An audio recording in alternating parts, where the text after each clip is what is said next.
Making multiple versions for each level. So level 1, here's the first level 1, and this is going to be the second level 1. As you can see, it's just going to be the same thing but different. I've changed the grid format up here, having multiple level 1s. It's going to inverse what's on level 1 currently.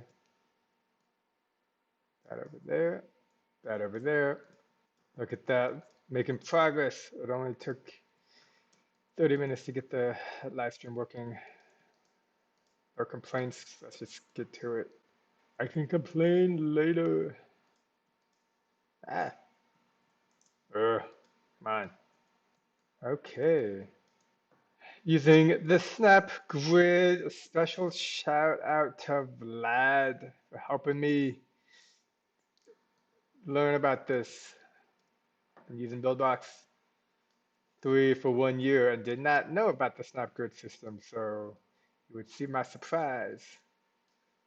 I think I'd heard about it. I just, I mean, I don't know, man. Just get super busy with stuff. This is the original.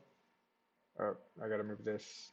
Cool, and let's just go ahead and do that one more time. This will be the third level one. Let's go up here and what do we do to make this different but unique? Let's go ahead and move this here. Do something like that. And right now I'm just kind of being pretty random, honestly, because while it is good to do some cool random stuff in Buildbox, hopefully this doesn't make the level too difficult, because that would not be what I want. And I don't think this was mentioned in this live stream, but I was able to test this on my phone, and it worked pretty good. It was like it got down to 40 frames per second, which you know is decent. It's slower than I would like, but considering this has a lot of objects in it, I think it's great. Oh, you know what I can do here? Let me. mm, I'm like trying to go. And this is literally my favorite part of making a game. There's a lot you have to do when making a game, but making levels, that's like always that's the funnest. So this is if player comes down here, we're gonna need them to be able to move. Um, yeah, so I'm just gonna move this here. Yeah, cool. Let's go ahead and move this over here and move that over there. And as you can see, making levels is pretty like monotonous. And I mean, but gotta do what you gotta do. Okay, cool. I think that's good. I like that. Okay, let's have a new version for today. 34, multi scenes. Let's call that. Let's see what we got on level 2. Level 2, I just did it with different, how do you say, elevation. And honestly, when I made the different elevations, all of these, they kind of fall down. Here, let me show you. That is cool, but it's not what we want. I can increase the friction. I guess I'm trying to,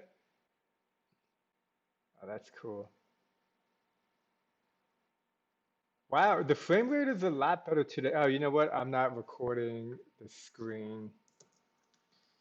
I like to screen record everything, and then it actually puts it in a time lapse, and then I edit it together later. But that ran super smooth. I was actually surprised by that. Let's see it again just to see if the frame rate goes down. Okay, how do I change this level? This level's a little bit more complicated than the first level. mainly because of the elevation. Maybe I'll just keep that one the same. Yeah, this one will be fun to do. And I guess honestly, I'm just kind of like looking for fun. So do that like that. Go and change the world to, or the world, on the world settings, I'm going to change the grid size to 2. I think that'll be better for snapping things in place. And I think this is kind of basic to just go like that, but uh, I mean, if I think it's basic, why don't I just change it? Like I'm doing it, right? There we go.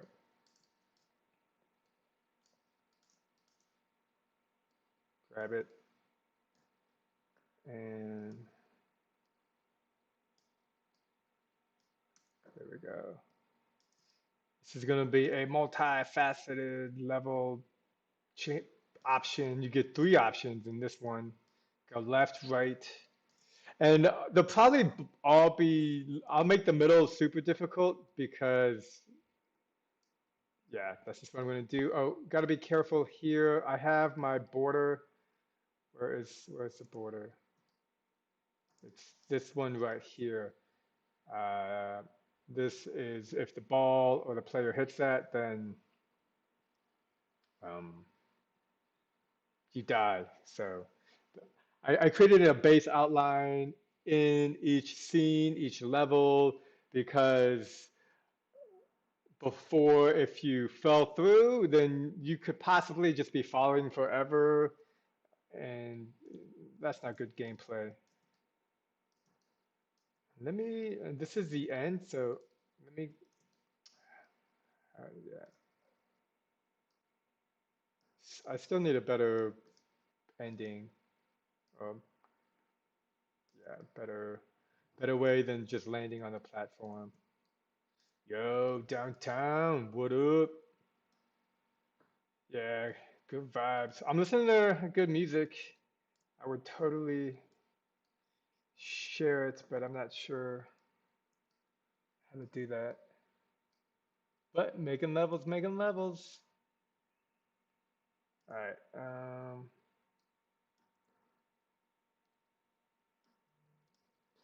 No, I'm just gonna actually delete this because I feel like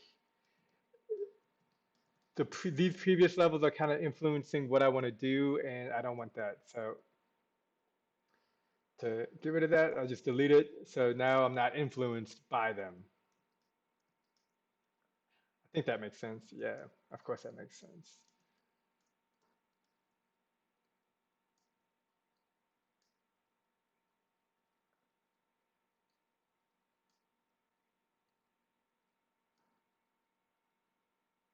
Oh yeah, which game? I got quite a few.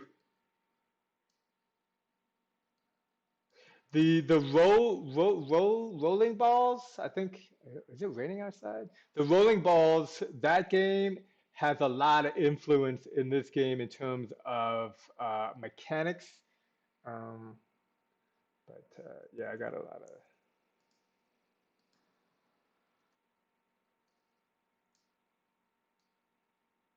Does the game work well on your phone?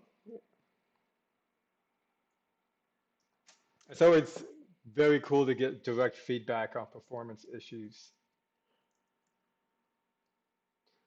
When I was living in Thailand and Vienna, Austria, I would literally just walk up to random strangers and ask them to download my game and if they would like to play it. And yeah, that's always a weird thing to do. I find in Asian countries, and just to be clear, I'm Korean American, so if say, but yeah, people are usually down to like download and play games if you just like randomly ask them.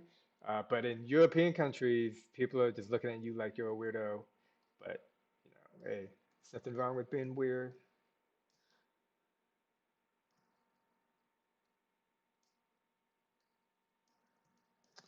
All right, what we got? Grab these and let's just delete it. I don't want the influence.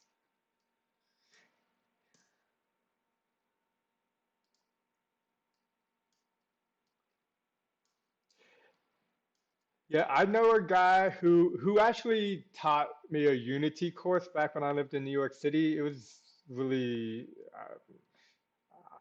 I want to say expensive, but he was super smart in that he would just, living in New York City before the pandemic, um, Times Square is probably the single most best population of random people in the world. Oh, and he would just go to a coffee shop and or Starbucks, like there in Times Square, and ask people to play his game.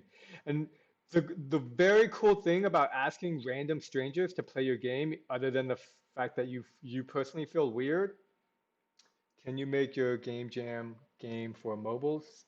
This game will be for mobiles, for all mobile, Android and App Store and iOS. But I'm gonna try to do these live streams at least 3 times a week and make fingers crossed 50 levels and then release it to the App Store. I've never made, and I'm making this game in real time. So to me, this whole concept is like a little mind blowing because it's a lot of pressure. It's like I'm showing you literally what I'm working on right now. What's up, Yash? And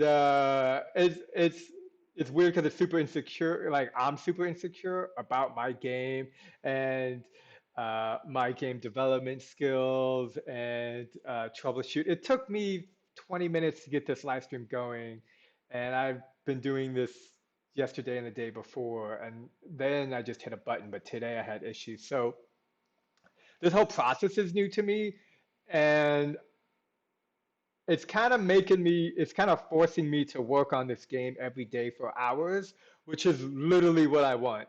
But but this game will be on iOS and App Store. I think I'm talking too much. I'm just gonna get back to making levels. But I hope that answers your question. This game will be on both App Store and iOS when I'm done, but I plan to work on this for at least a while. And a good way to think of it is I'm working on level 3 right now. If I was working on level 50, then I would be closer to finishing, but we haven't even touched polishing, UI design, like a lot of things. And you don't see it when you play the game, but there's just so many things. And in my mind, I put everything off until later, and I just try to work on what I'm working on now, which is having multiple levels um, for each level, multiple scenarios for each level. So it's like I just try to work on one thing at a time because otherwise I get overwhelmed.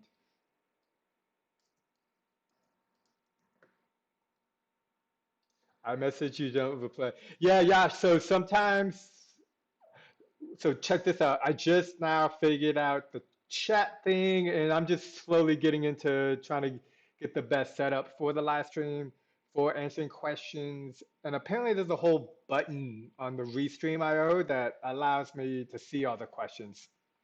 Wasn't before, I didn't. I'm learning, you're learning, we're all learning here, and yeah, if you have any questions, I'm happy to answer them as best as I can. But yeah, yeah. So if I missed your question, my bad. That's me trying to figure out all these things. So I want the middle to be super difficult, so I think I'm just gonna like grab these and then try to like oh, do something like that.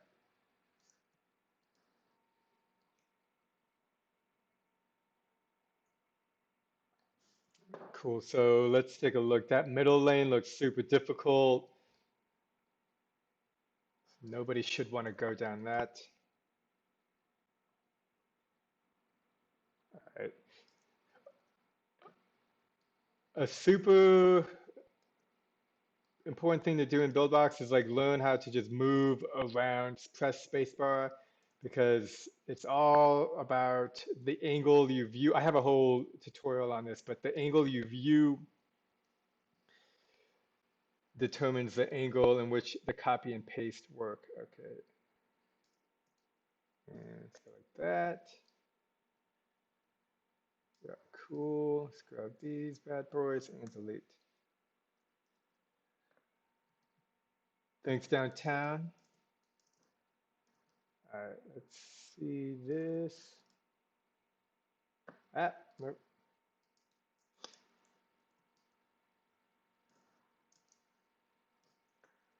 nope, you're not copying the way I want.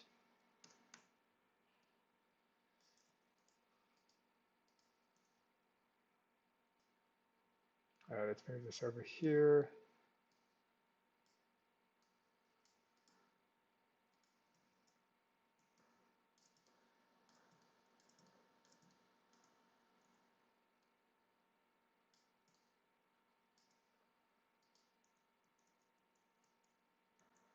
Ah, crap.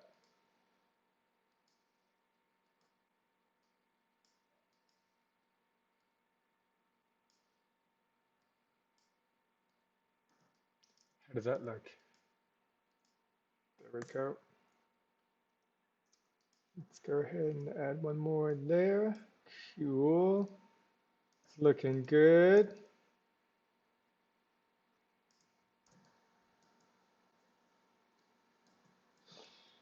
Cool. I like it. Go ahead and make this.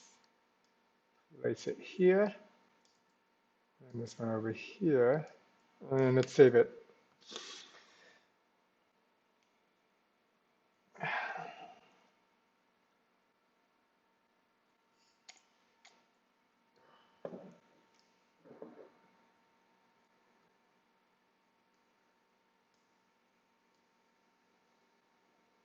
You know what I really want to do is add those dominoes to this level as well. I really like the domino effect, just having those objects that you can knock over, but I really worry about the latency.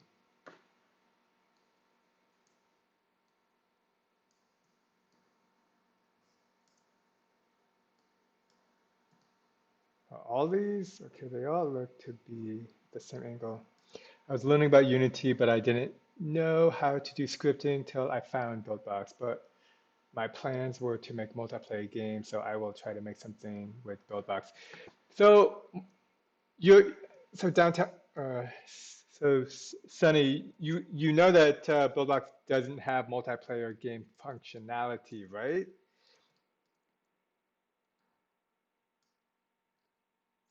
Just want to make sure you know that because um,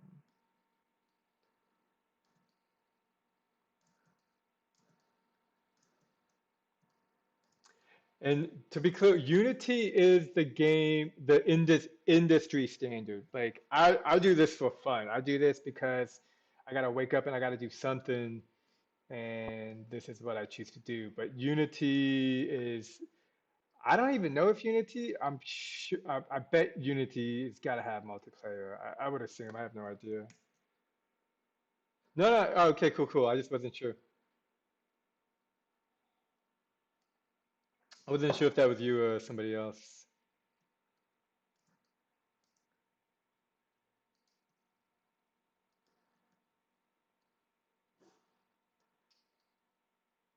All right, let's play this level.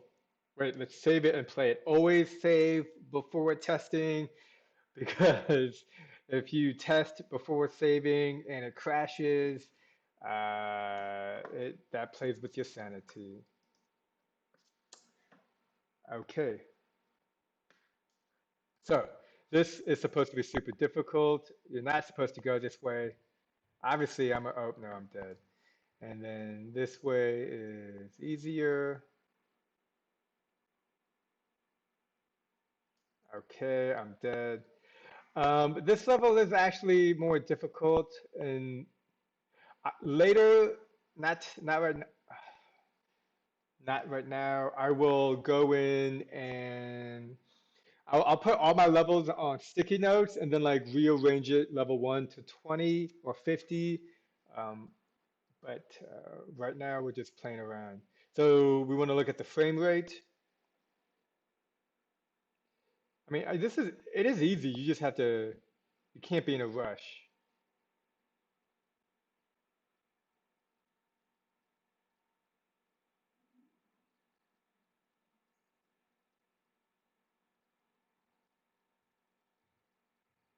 Yeah, look at that. Look at that.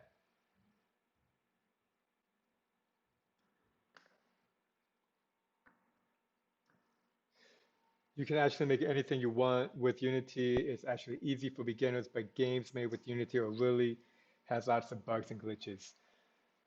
I mean, I've spent time Unity. It's just not for me, uh, and it just has a lot more, like you said, scripting. Buildbox also has a lot of bugs and glitches, and performances can be slow on Android, but everything's visual. And as I like to record, make videos, and have a YouTube channel, I feel that works better. There are YouTubers out there who will write code and make videos, but at the end of the day, everybody's different, and you got to do what floats your boat. Okay, I think that's good. I wanted to try this. Now, I don't know if this is like a bad idea, so let me go ahead and I'm gonna just duplicate this one again because if it doesn't work well, I can just delete the whole scene. And if it does work well, I can delete the previous scene. So let's take a look. The frame rate, I believe, stayed at 50, right? It stayed at 50. Shit. There's 30.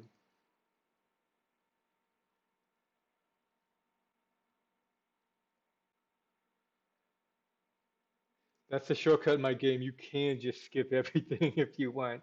I made the game so there's the the practical traditional way of playing it, but then you can just skip everything if you know about that. All right, let's try it. Copy paste. Where yo? What's up, Rage MG? How you be? There we go. Okay.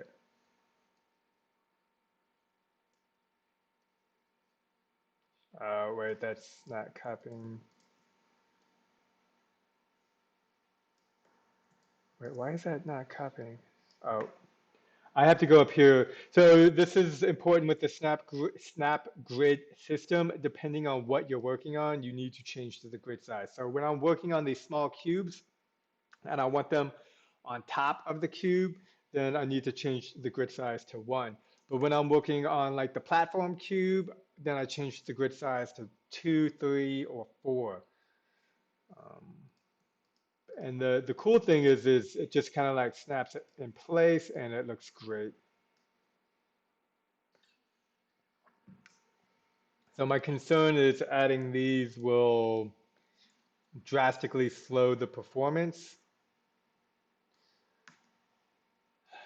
and that would be lame. But they look cool, man. Like, there's no denying that. And the fact that they get knocked around in the world, like, adds that element of whoa.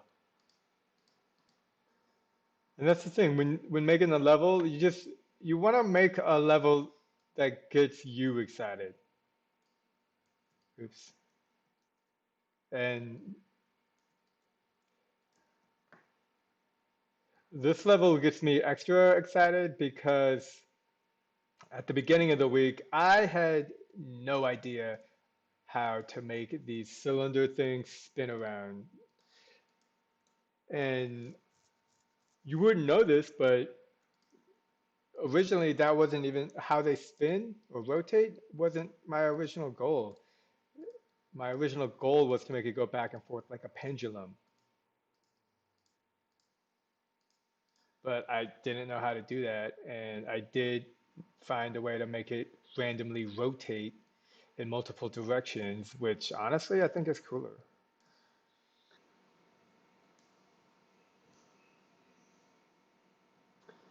Yeah, I am super curious to test this.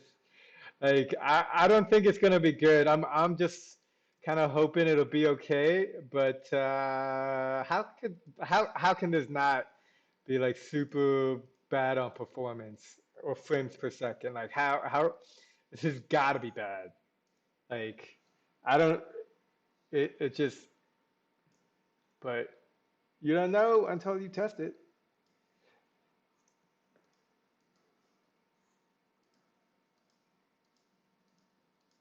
This has got to be so bad.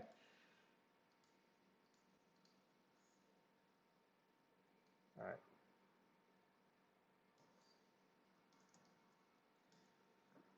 And the cool thing is those cylinders are gonna knock the dominoes off.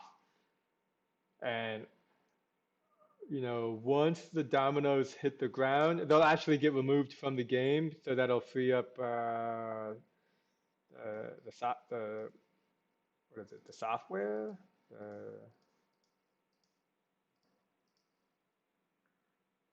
free up the processor speed.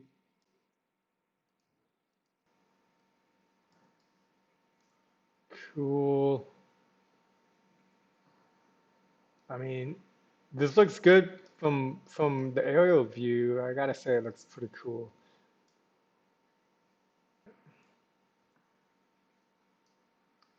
There we go. Do I got everything? Okay.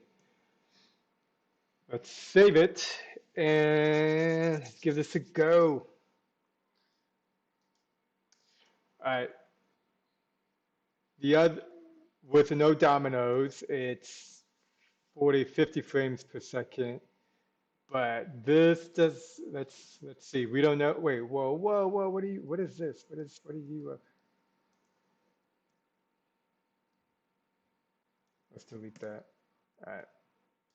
Let's ready, set, go. Come on. Be lower than 30. Higher than 30. Oh no.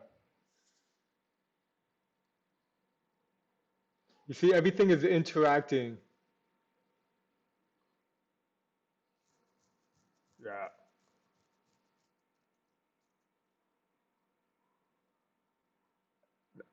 That is cool to watch, though.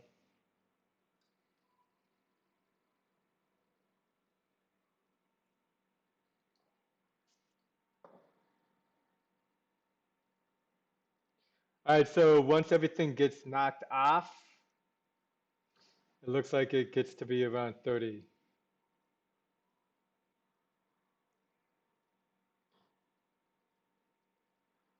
So I might just need to get rid of all the dominoes wherever there's oh, you know what else I could do? Oh man, that slows everything down. Is I can have where is what is this? Enemy cylinder and X rotate. Let's go to enemy cylinder. If collide X rotate.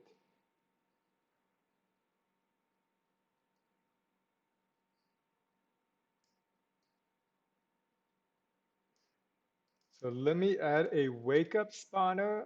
And what I'm hoping this does is make the cylinders not move until the player gets close.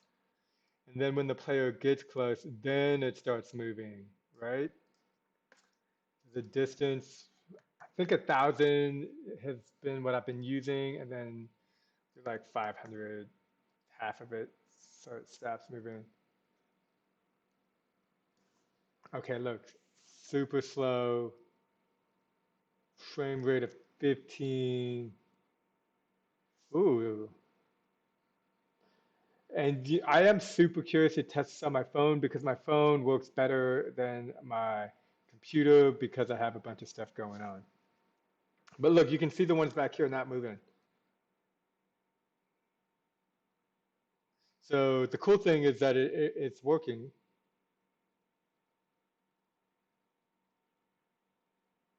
but because the frame rate is slow, I'm actually able to move pretty quickly.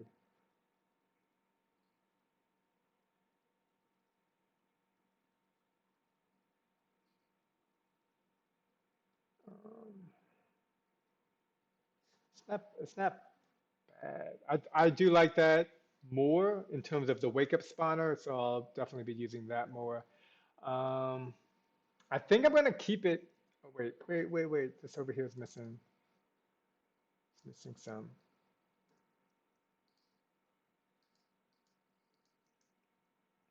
I can always change it later. Let me grab this one.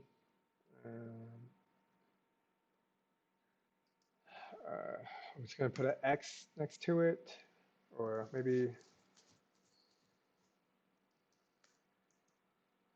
we'll put ND for no domino. That is an abbreviation that I will forget, but whatever. At least I'm trying to keep track.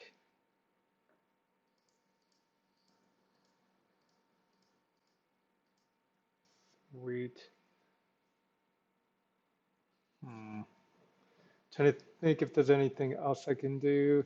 I mean, I could add wake up spawners to all the objects, but I've done that a couple days ago and I didn't think it was that cool. So, all right, this is level 3.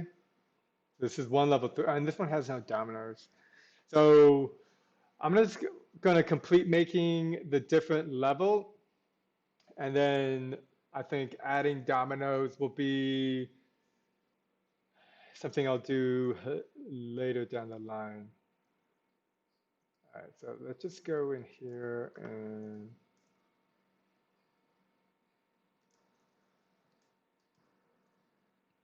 move this like this. Oh, looks like I have an extra.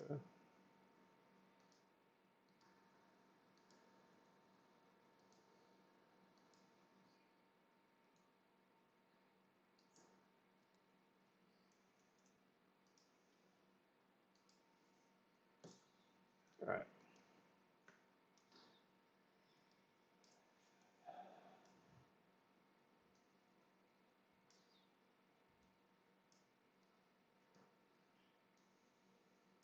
something like that. Something like that. And let's go ahead and get rid of all of these because I want to make, again, just like I did before, a completely random level, given the character two possibilities, maybe just one. Um, I haven't decided for this level 3, this version of level 3. But I find that if I have things already placed on the screen, then I'll kind of use that as my guideline, and I don't want to do that here. All right, this at x of 0.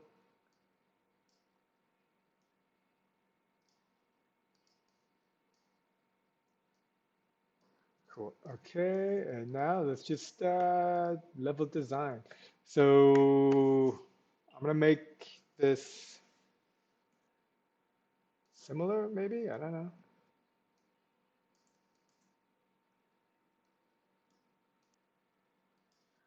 Now I'm gonna change this to 2 because it works better.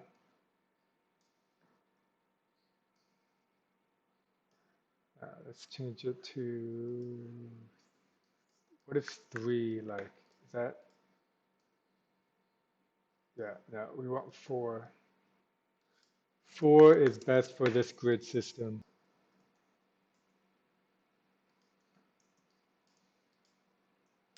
Level design.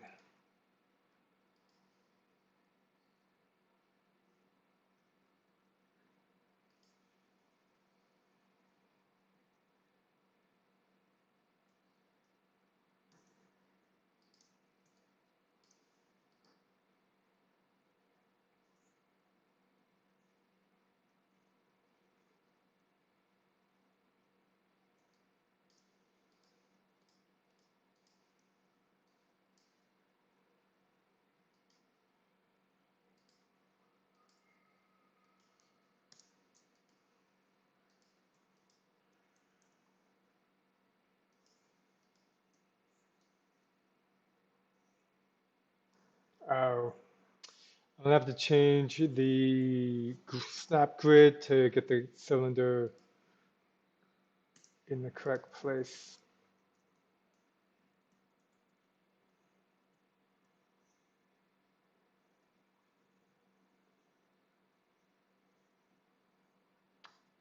Okay, I feel like this is, hold on, let's see, right there, there, down to,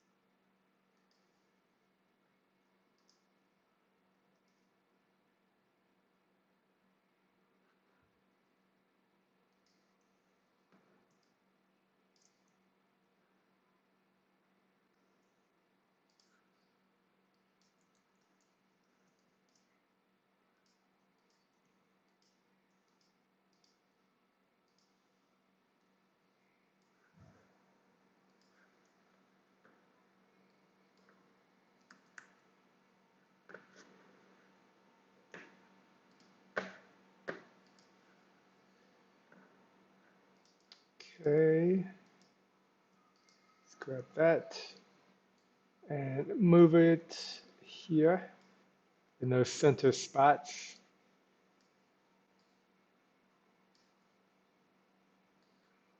There we go.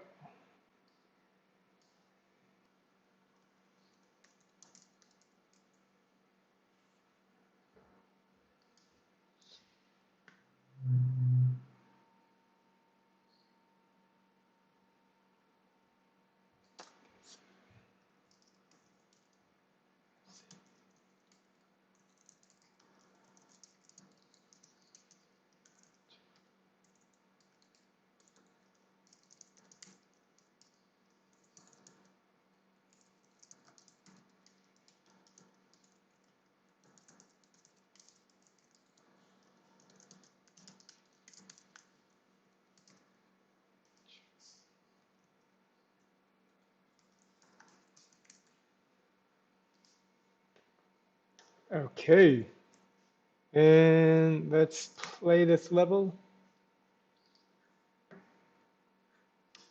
Play testing is the best. Oh, geez, that's not even on. Whoop, oops, stop, don't do that. Save. Did I save it? All right, hold on. Let's go here. So I actually think everything, I made it accidentally all to the right one. Yeah, I did. Sh well, sh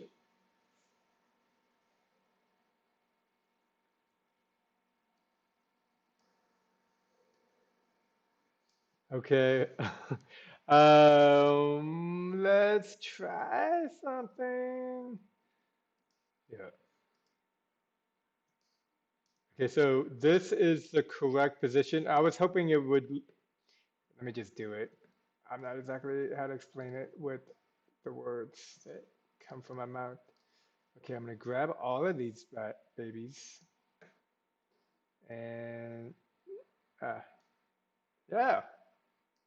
And then let's also move this over here. Yeah, that was good. You know what would be cool if I like made, I don't know, Space Invader emojis. This looks like, I don't know what this looks like, but this is some eyes. This is like a hat.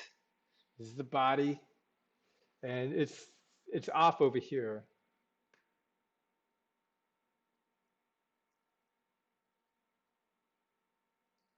Oh wait, let's do this.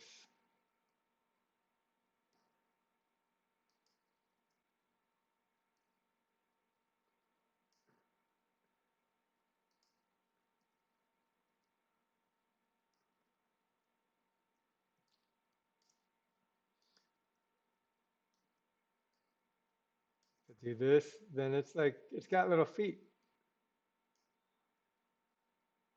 or it's like a leg, or it's like leg one, leg two. Did you see that? Yeah, you see that. And the only people that would know about this is anyone who's watching this video. Nobody else will know because how would you?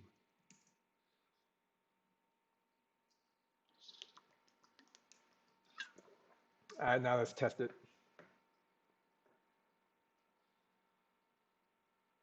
Ooh.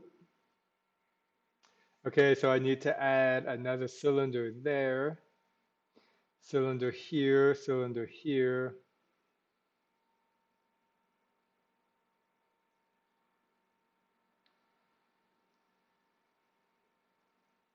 Cool. Where was it? There, and there. Okay.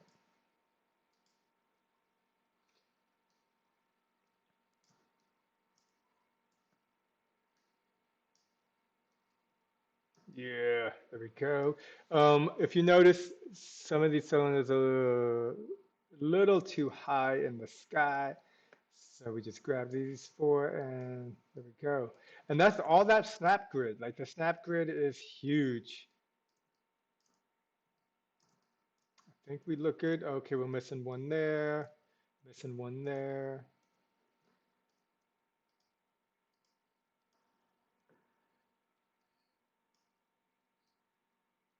There we go.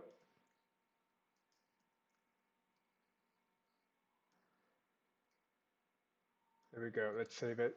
I am digging these levels. And I'm just going to go ahead and just get rid of this ND because we're not putting dominoes on these levels right now. But that is something I would like to do for all my levels. And this, I'll also be able to test on my phone tonight. I really like this level. I don't know if there's a way to make multiple levels like this. This was the very first level. If you've seen any of my previous videos, you can actually see I spent 15, 20 minutes trying to make this level. So I will not delete this level.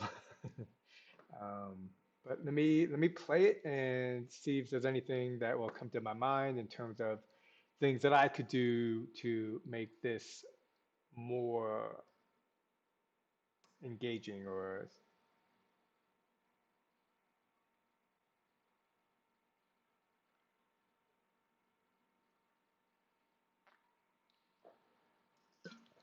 so you see how that moves. So even here, I'm kind of stuck. I feel like this is moving, but it's moving super slowly. Yeah, okay, so that just makes me think I need to grab these and then just move them further out. I think that'll have a adverse effect of how long you have to wait before you can begin to start crossing. But let's see, because I don't want a player to play the game and have something like that happen to them, for them to land on a platform and then just not have the opportunity to keep moving forward. This is a hyper casual game. Like, I just assume I'm amazing at this and need to make it easier for, I don't know, everybody. So I don't like that. You have to wait. So there's like a wait period.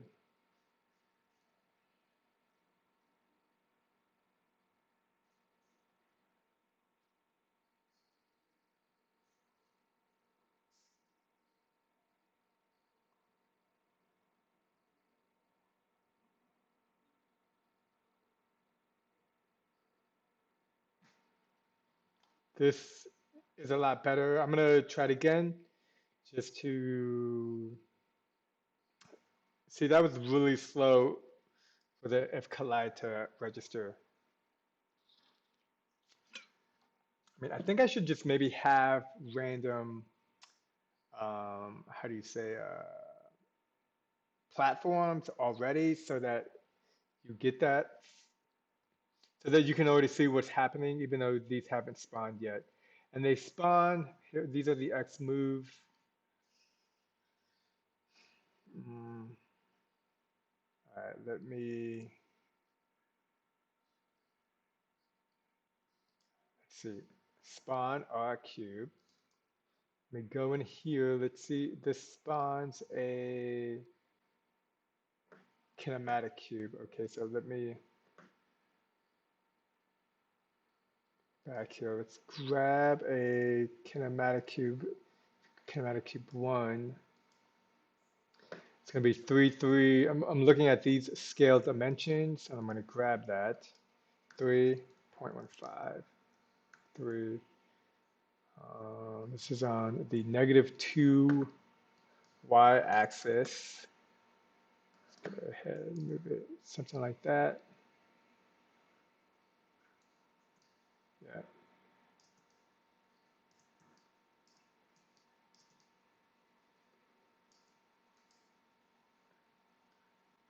Okay, so now I'm going to go here, select 3D world, and I'm going to make it grid 4 by 4 because I want this to be like this. Oh, do I want 5? Maybe 5. Let's try 6. I'm going to try, wait, what was the size of this? 3. So let's try 5. Yeah, 5 by 5. And so what this allows is that now I can just hit D. Oh, now I can go to this angle and just hit D, and it will copy them all in the right uh, formation that I would like. Nope, nope, no, that didn't do. Okay, so I think the grid needs to be a 6 by 6.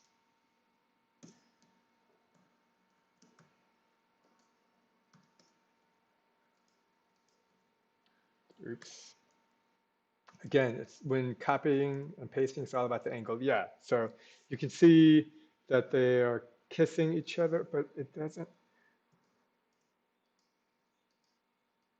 Oh, I see what I.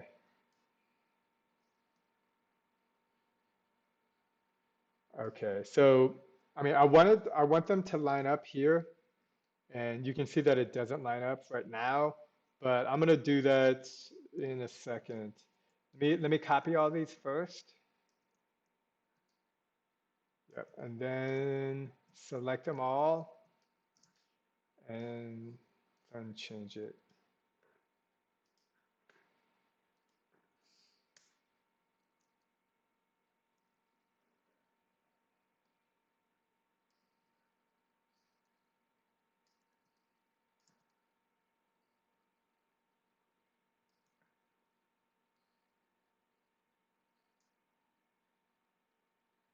There, that looks good. Move it like that. And cool. So now I'm just going to change.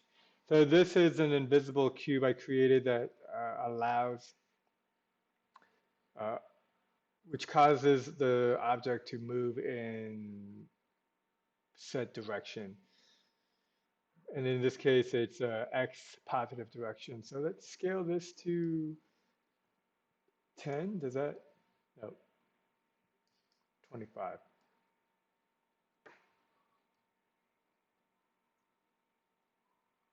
Yeah. And then I'm just going to hit play to see what happens. I should have saved it.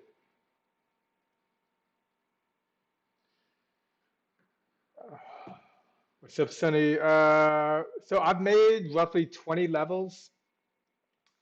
3 of those levels have multiple versions, and then like 3 of them I don't even like.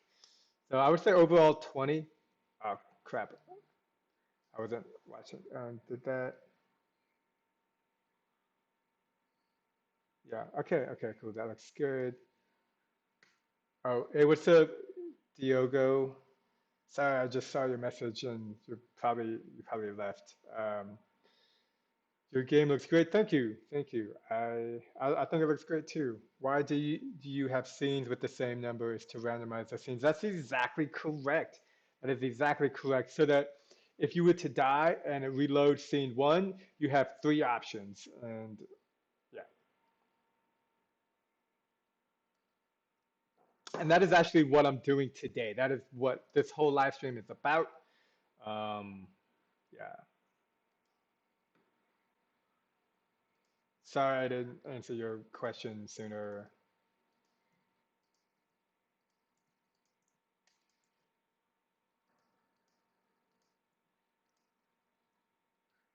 What did we say? X of 25?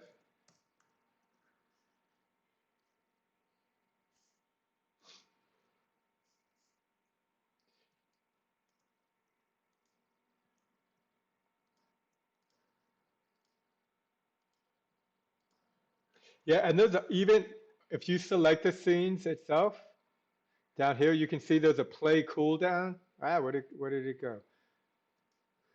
Here, play cooldown.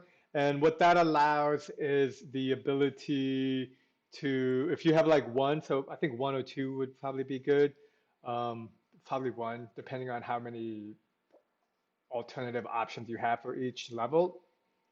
Um, it's supposed to not have that scene come up again. So if I put a one here, if you die, and I should put a one in all of these, or not, whatever. But if you die, then that scene doesn't come up again. It should work. I haven't tested it. I know this existed in Buildbox 2, and for like 6 months, 6 months it didn't work. So I don't know if this works, but I know what it's supposed to do. And yeah, grab that.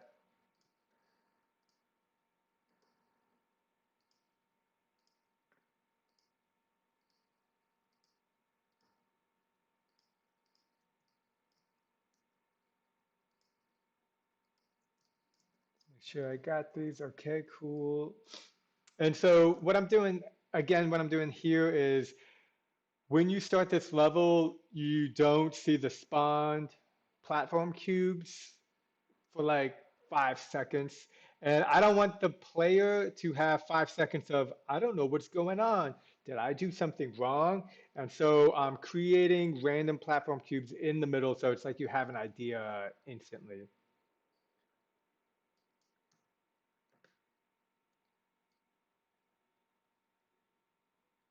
And yeah, okay, cool. And so let's save it and give it a test, see what's up.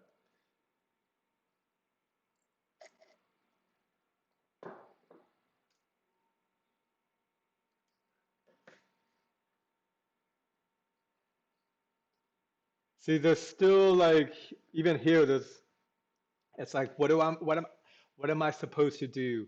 And I don't want the player to have that feeling. Um, and I know how to change it, but I also don't like this pink. That is the world. Where's my color manager? I have an invisible object here that manages all my color, and that is the background. Background here,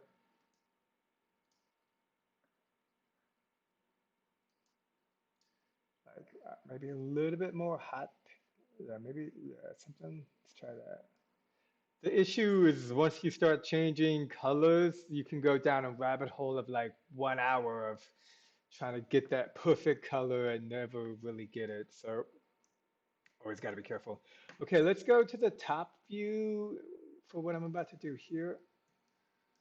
And then, yeah, something like that. Cool. And then something like that. Cool. And then there we go.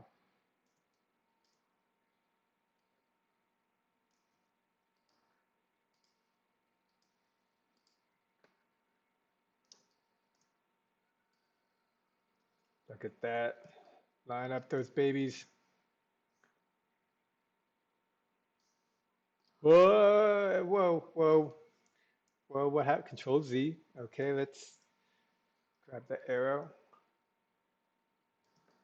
And let's save it. See how this feels. I'm always trying to go like off of a feeling vibe of does things look I like the pink, that's for sure. See, it looks like things are happening. Um, yeah.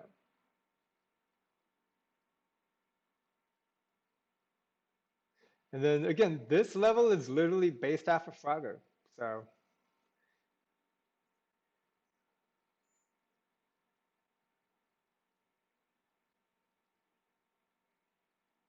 and then, if you're a pro, you can just do what I, no.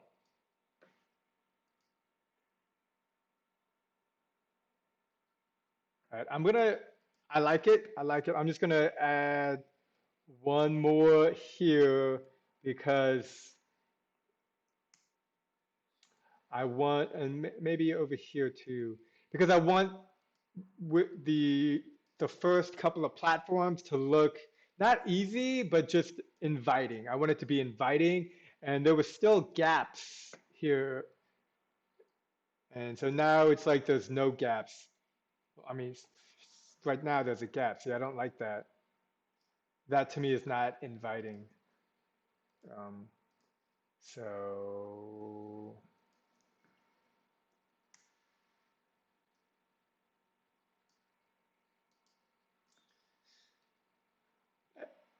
and I think again, most of it is the way the spawn cubes are set up. There's a little bit of a random timer and how things are created. And once they get going, I think everything looks fine. But this here is all for the initial setup. So that when the player is like, what's going on?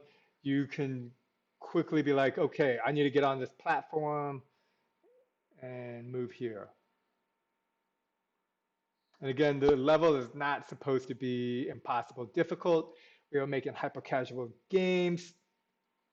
I want this game to be easily played and completed by a 6 year old just as a 60-year old. So, do 6 year olds play games? I don't even.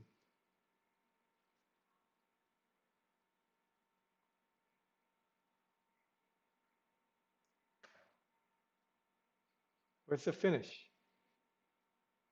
Oh shit. Where's the. Oh man, it's all the way over there. Okay. Hmm. Like that's dangerous. Because if you're playing the game and then you just somehow find your way all the way on the left corner.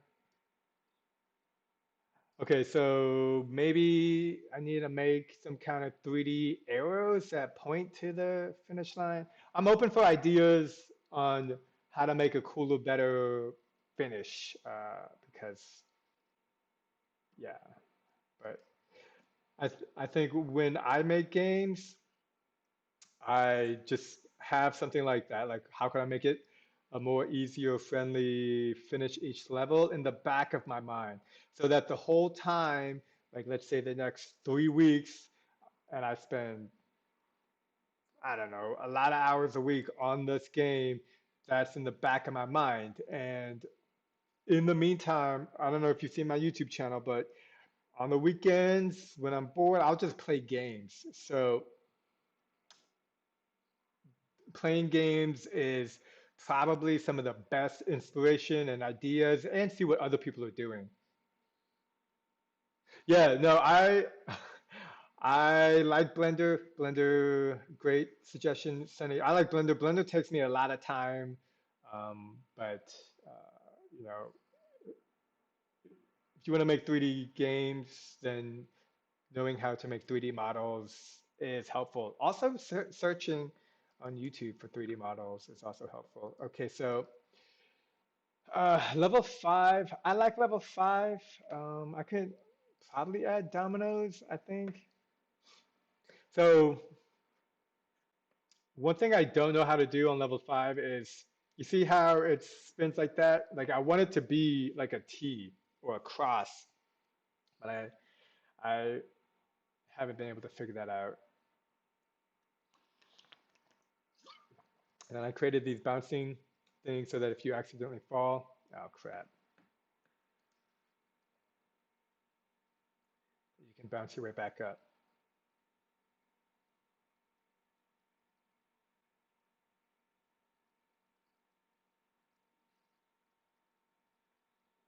Oh, yep. Oh crap, no. And then like most of the levels you can just zoom. Shit, no.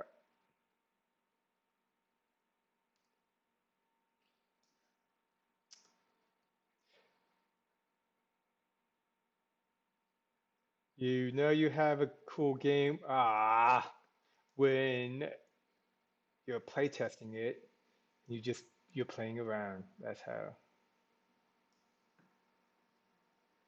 Okay, let me go into actually I just noticed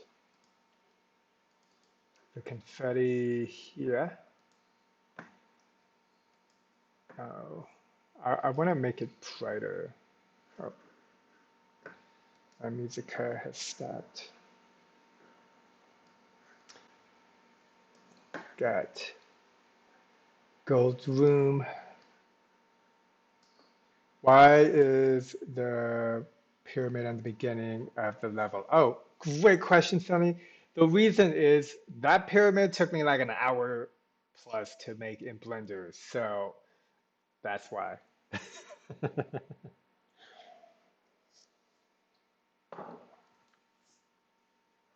I want to add.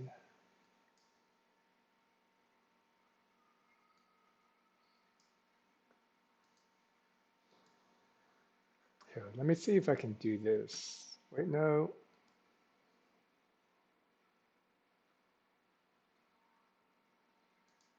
I'm trying to change the incandescence. Yeah, that pyramid took me like 2 or 3 tries. Like the first time I tried to make a pyramid, I spent like 1 or 2 hours because I go into Blender once every like 2 months, and then I'm like, how do I do it? I last year I spent a good every day in Blender, so I have the basics, but then you just forget things. Oh, wait, can I do this? And then select, if I can select my plane.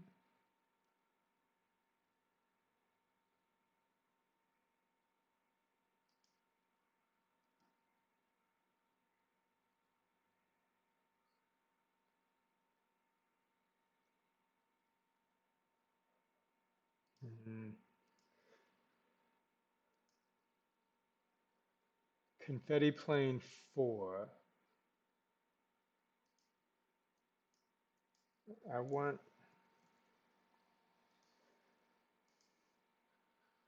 I want that plane here because I what I want is this incandescence and this intensity. That'll make the confetti pop. Right now it doesn't pop.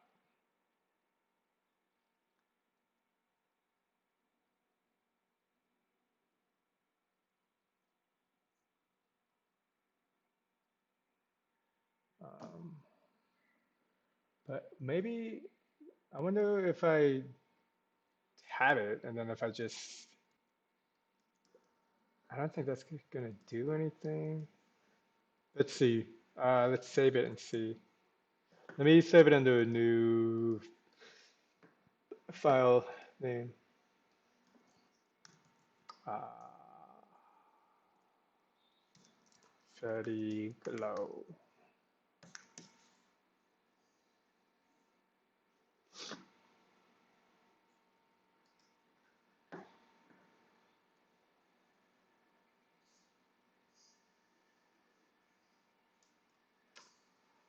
Yeah, see the confetti is not.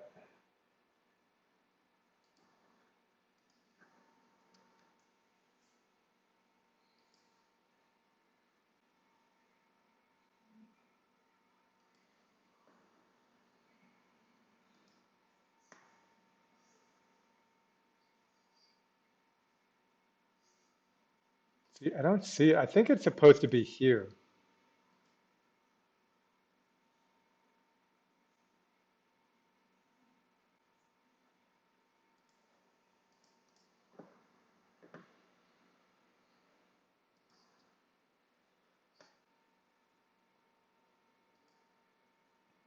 I'm gonna select this anyways and then just Deselect that. Trial and error. Yeah, look at that pink. I might have to change this pink as well. But this pink I like a lot better. Ah, oops. But now I don't like the orange. See, whatever. Let's mess with the confetti.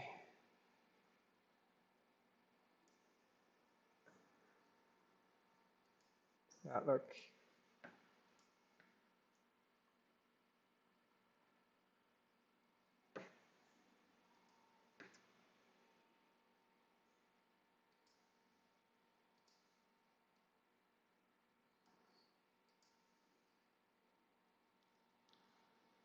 Hmm.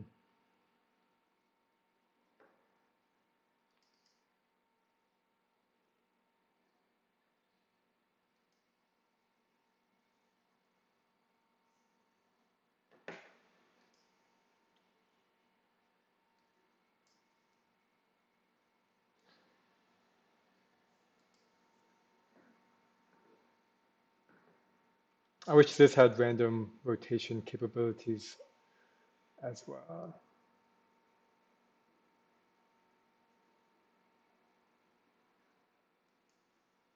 Oh, wait a minute.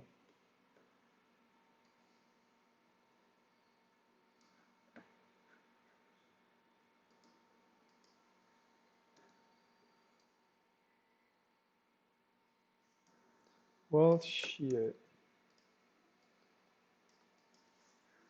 So this does have incandescence and spectacular. And all right, let me delete this. And if it doesn't look good, I can control Z and bring it back. Shit.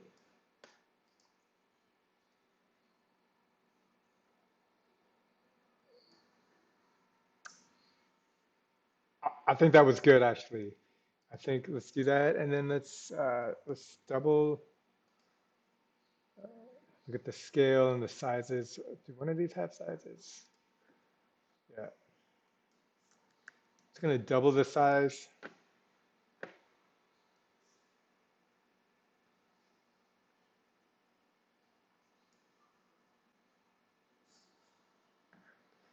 mean, that did not look cool. Like, did that look different? Here, I'm gonna do two, two.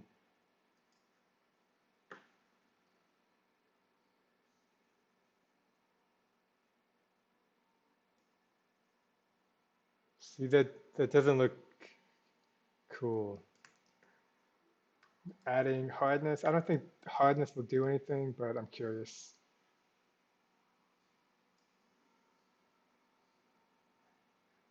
Nah. Uh, Whatever. I don't want to get stuck here. Let me control Z. Oh shit. Uh, it's not loading back the changes that I made, which I foresaw that happening. So I'm just going to open this level again. Nope, don't save it.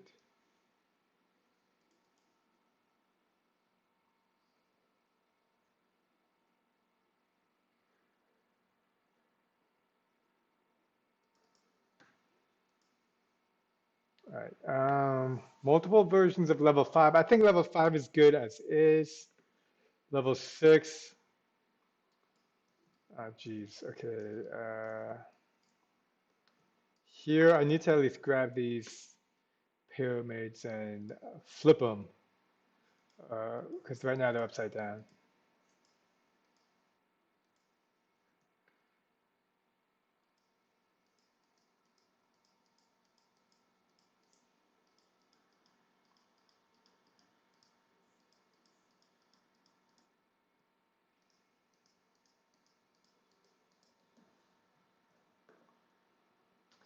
Look, rotation of 180.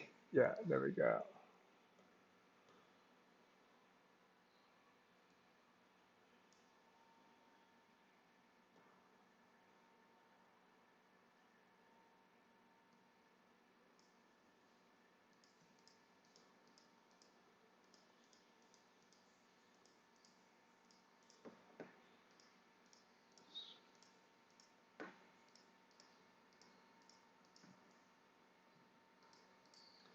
Again, this is a manual process because Buildbox is no code. There's actually ways to change it.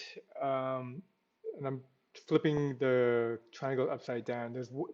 A good way to change it is to make the adjustment here. You can see here the pyramid is sideways, but every attempt I've made to get it the way I want it to has bothered me. So I'm doing it the long way, and hopefully I'll learn later. Okay, so here, this level's okay. Yeah, yeah, it's the Android, Google. So, Sony, your game Snake Color Bump doesn't work on Huawei. It just auto closes. So Google Play Store has it so you have to keep like your key store. You have to store a secret key somewhere, and I think I deleted it. So I cannot update my game on the Google Play Store. Um, because I don't know where that key is, and I think I deleted it. And then even if I have the key, I have to have the password.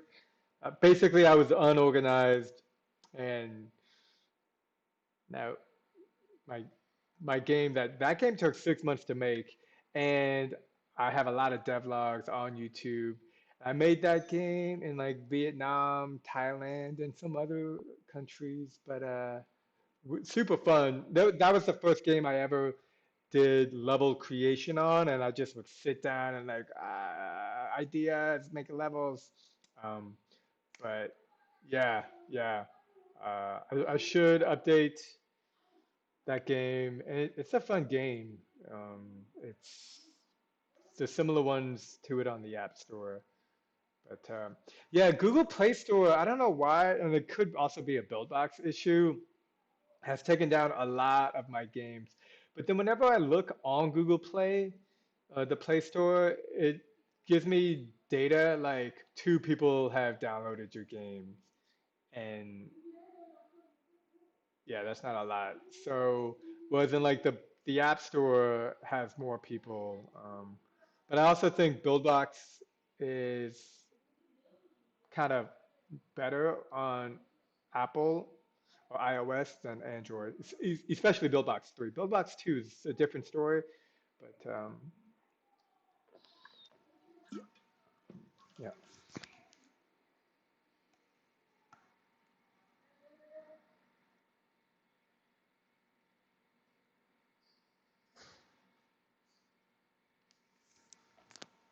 Ever since I got back to the States, been ordering stuff on Amazon like crazy. They don't have Amazon in Colombia. Well, they do have Amazon, but it's just not as the same. Okay, so this level. Oh yeah, this is a good one to make multiple levels. Let's do something like that. And I think to start out here, I'm just, whoa,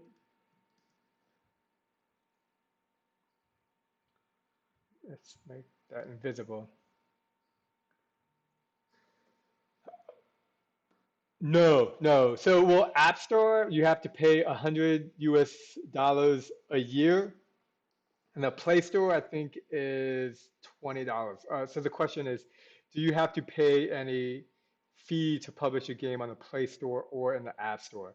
So App Store is $100 a year, and the Play Store is like $20 one time only. Uh, but then after that, you can just publish as many games as you like. And my personal long-term goal is to be able to like get better at making games and quickly and just try to publish one game a month or something like that, or a simple game idea or concept or mechanic. And yeah, so the cool thing is you can if you can make it super fast, you can publish a game a day if you were like really good at that. So that's cool. All right, let's. Ah man, this is difficult, upside down, confusing.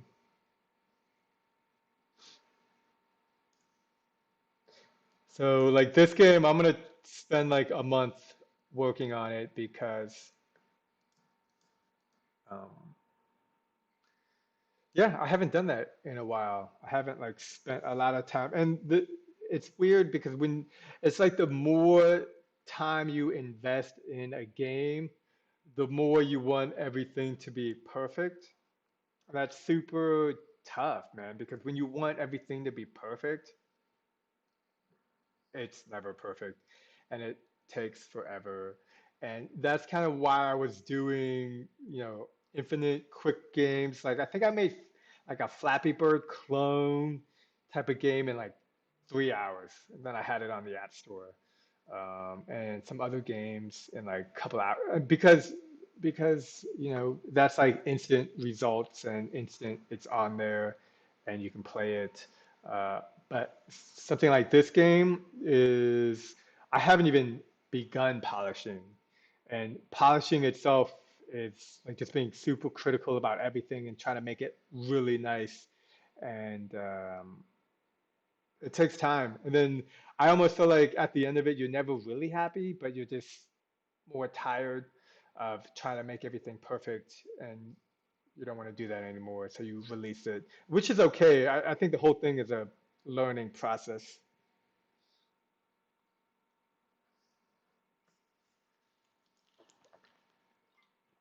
Yeah, Sonny, the biggest cost for most people, I would say, is the App Store because that's $100 a year. But depending on your skill level, you can you can publish a game every day if you could do that. Nobody does that, but it's just the point is as many games as you want. But then any kind of money you make, Apple automatically takes 30%. They're just like, yo, hey, I'm glad you made some money. I'm gonna take 30% of that. Thank you. And that doesn't even factor in government taxes and other stuff. But I mean, I'm I'm not even on that level. I don't make anything. Just do it because it's fun. Okay, what was I gonna do? I was gonna try to random. Um, so right now these are pretty big. Let me go through this level just to get the vibe.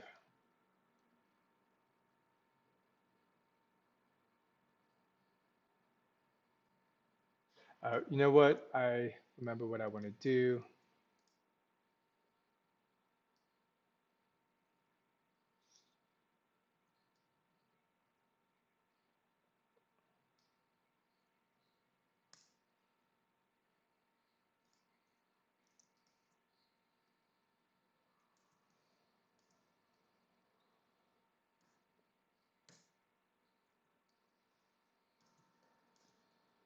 Cool.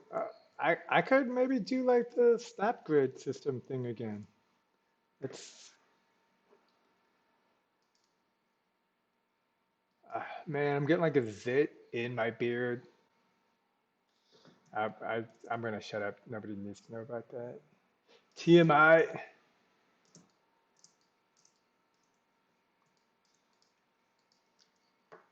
Uh, Diogo asks, "Do you know if you can randomize sounds in Buildbox?" So yeah, I don't see why not. Here, let me just. I don't have any sounds right now, but literally all you need to do is something like this. You grab a random node, and you grab a sound node, and then let's say every time you collide with the enemy, you make sound A, sound B, and then you just put the sound in here. That's how I would do it. Again, I don't know. Wait, hold up. There. If I'm going to show you, I'm going to show you right. This is how I would do it. And again, I don't know exactly the sound you're thinking in terms of background music, gameplay, but you would need to use this sound node. So just make sure you connect it to something like this or in some type of form. But this will give you an idea to play with. All right. We would something like this.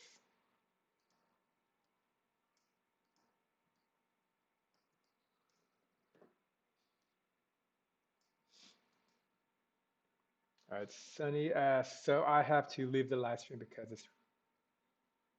Hey, thank you for joining me. I appreciate it. It's really fun to. I would be doing this anyways, so it's just nice to have someone to like have feedback ideas with. So thank you for joining me. I appreciate it.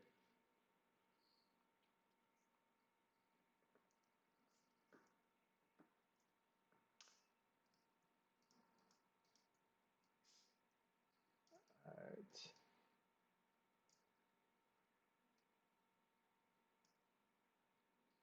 Think that looks okay. Cool. I'm glad that helped, Diego. Um, how does that look though?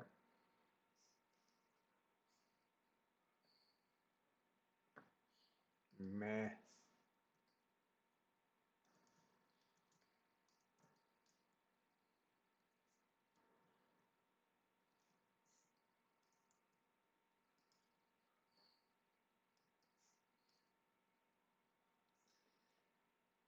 And yeah, Sonny, I'll be doing these live streams hopefully every Monday, Tuesday, Wednesday. That's what I'm hoping. We'll see. We'll see what really happens.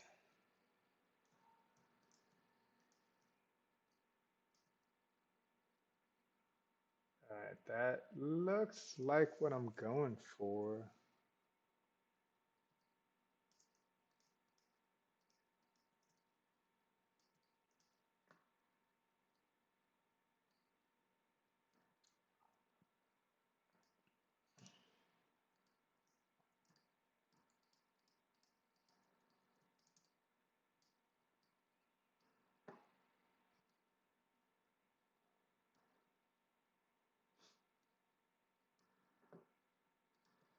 Wait, let me go here and I'm gonna lock all these platform cubes.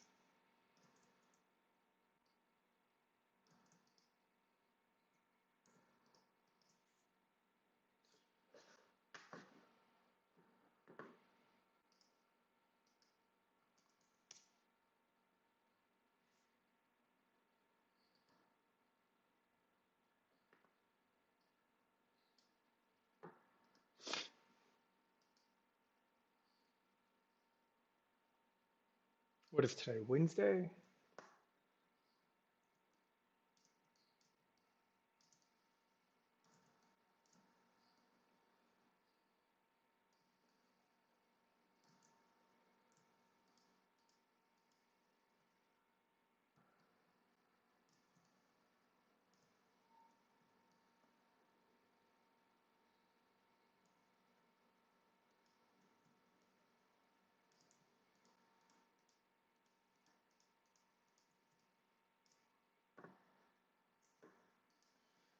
Okay. Man, I wish there was a way to just wait, lock all of these like with a single button. That would be nice.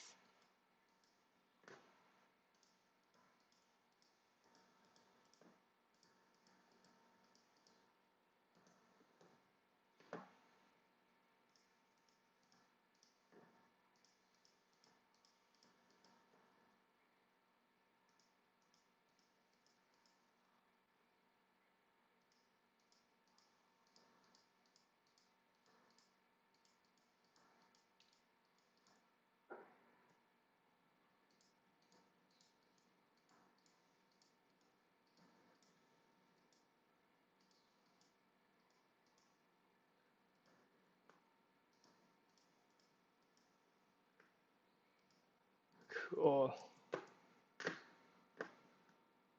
Oh man, SpaceX is launching some cool Dragon spaceships.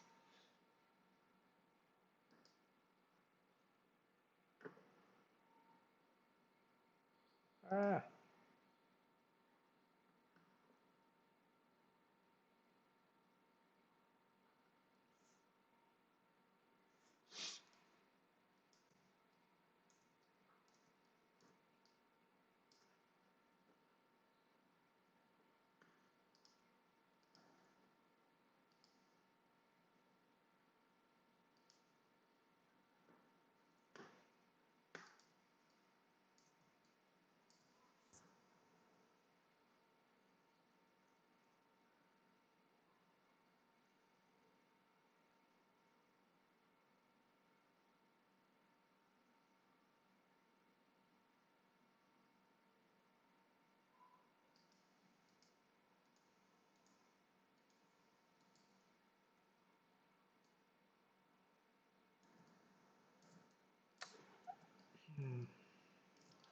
Come on.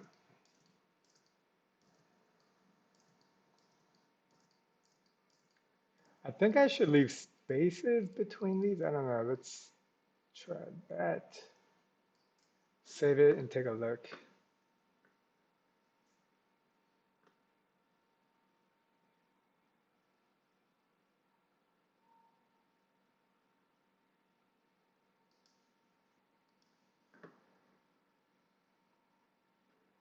All right, I'm gonna just test it because, yeah, don't go here, you die. Go here, you don't die. Well, maybe not. Yeah, that's cool. Um,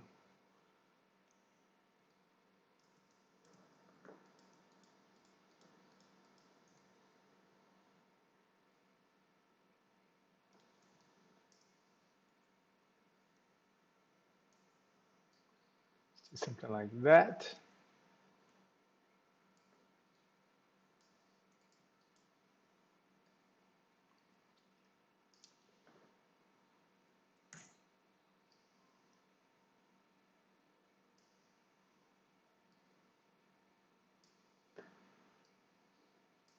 What do I have? 1-1. Okay, the grid size is set to 1-1. Oh, my back. Gotta do some yoga or something later. Ooh, that's not right.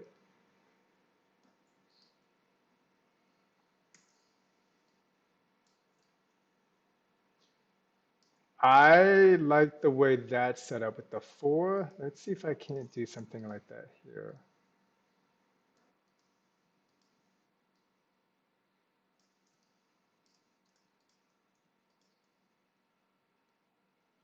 And I think what I'm looking for here is some kind of pattern or setup. Something to just give it a more, just a better feel. Maybe I need to change this to 0.5.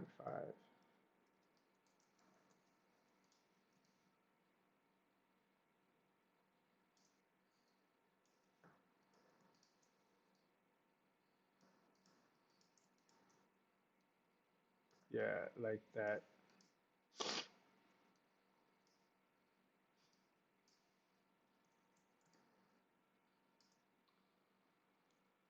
Uh,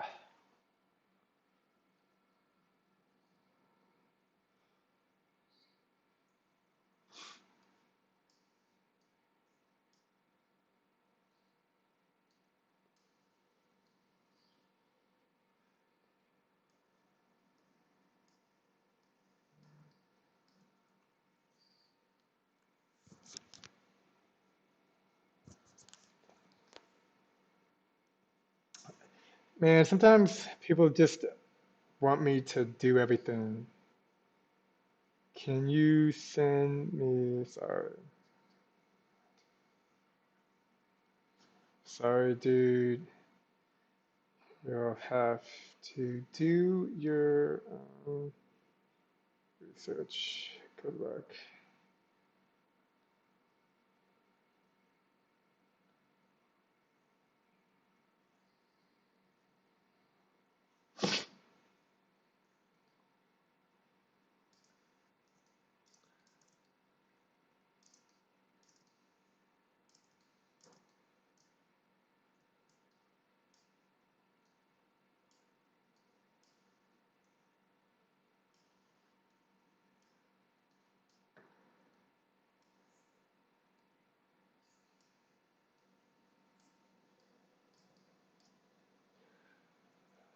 Let's see how this looks. I feel like,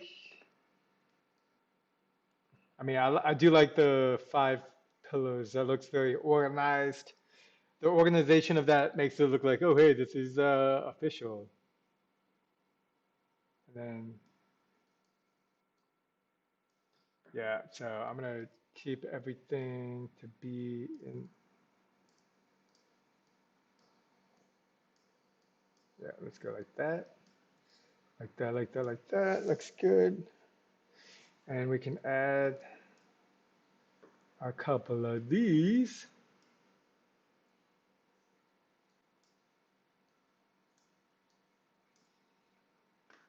Wait, right? Gotta stretch. Oh, right, Diogo, gotta stretch. You get people asking to make the games. I get people asking me to Google search things for them because they don't want to or they can't find something. But I am better at Google search. I don't know. I get a lot of questions because to me, it's the difference between like how much time and energy have someone searched or done research on. And I understand it's difficult, and Google is a lot. Like there's just a lot, and it can be tough. But searching for certain things, like somebody was asking to find like an OBJ file of like let's say a cup, and they were like, I can't find a cup, and I'm like, I'm sure I could spend 1 hour, 2 hours and find a cup. But I mean, you see me making these levels. Like this is like this is 2 hours I've been working on this, and I'm on level 8. So I think some people they just don't want to put in the time, and so like, and they want me to put in the time so that they don't have to, and like that I'm fortunate enough that I'm straightforward. If somebody asks me something like that, I'm like, no, sorry, dude, you're gonna have to like do it yourself. And if somebody wants to find something, and then it's also problem solving because people will ask like when you ask the question about sound, super easy. I can just show you right now.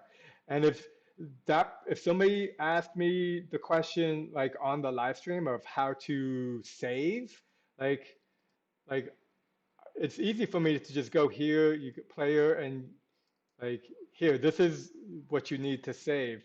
But I don't remember where I got this. I don't remember who sent it to me. I just know I use it in everywhere whenever you complete the level. So it's it's like a, a lot of questions, especially from beginner game developers, or how like give me the please send me the file that does this.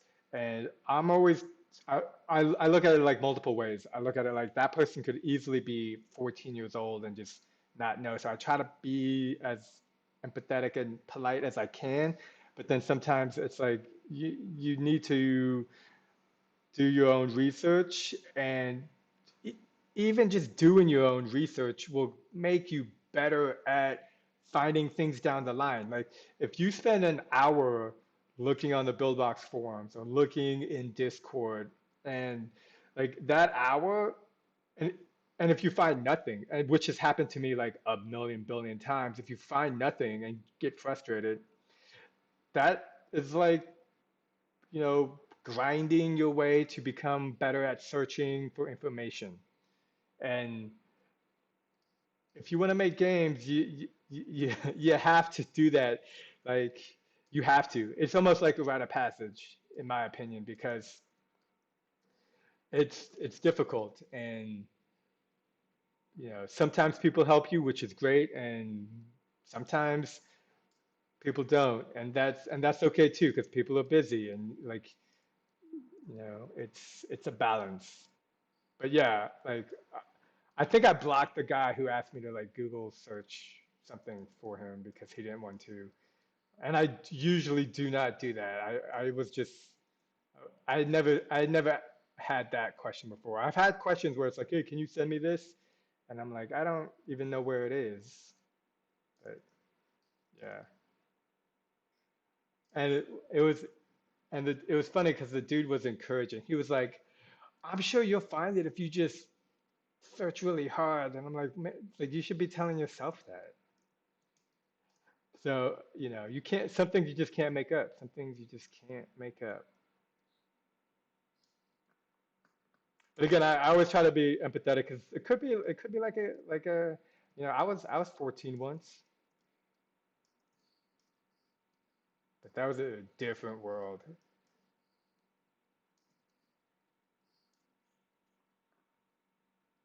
Yeah, yeah. I mean, the thing I appreciate about it is like it's so absurd you can't make it up. And sometimes I feel like that's how my life is. It's like you tell people something and they don't believe you, and you're like, okay, okay, don't believe me, but that happened. All right, this I think is coming out nicely. I kind of like this setup. Let's save it and feel it out.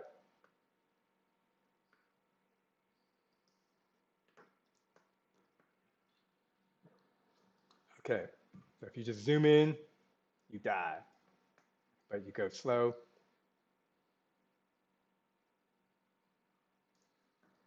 Yeah, maybe I need to add friction to these. Like, you see how they just like slide?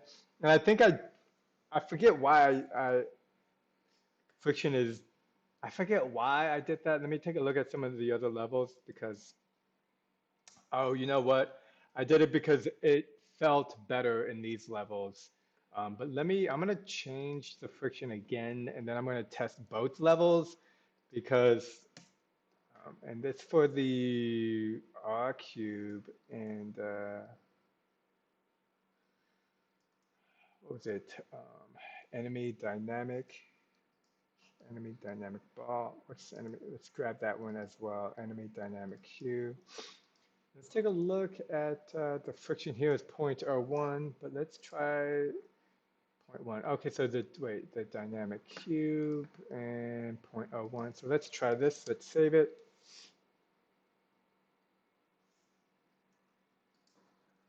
Yeah, it looks good, right? And the biggest thing is that you can't squeeze in between.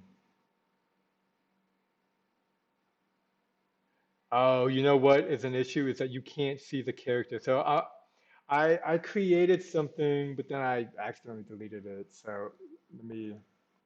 The issue is that you can't see the character, which is a bad thing.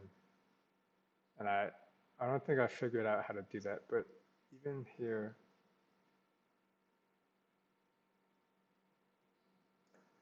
the friction is mediocre.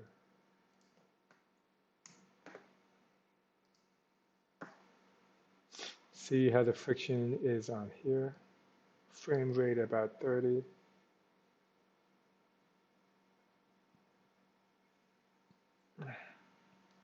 I actually do not like how it moves like that.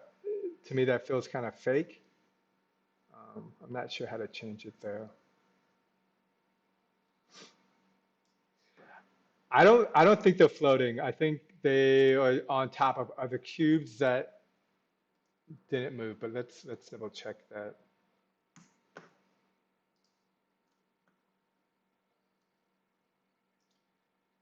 here.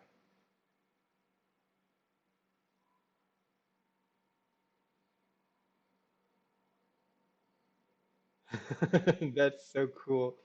Yeah, no, no. The wait. Oh, okay. So that is that a kinematic cube? That what is going on there? That is a dynamic cube. Okay.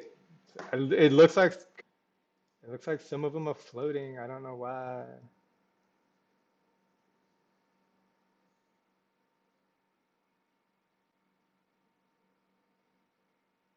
Oh, you know what it is? Well, no, it's not that.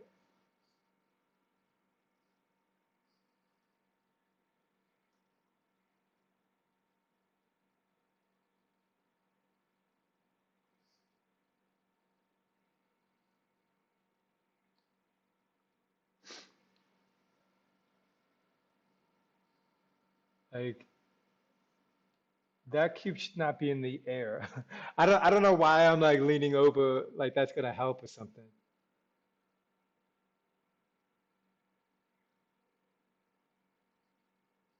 Yeah, they're floating.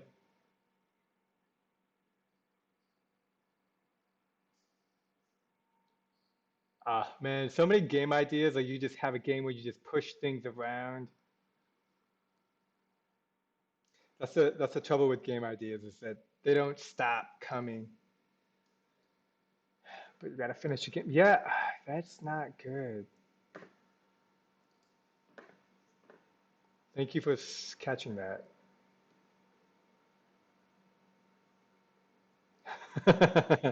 Yeah, it's like, oh, okay, yeah, I can see better if I do that. Um, so I mean, yeah, it shouldn't be floating.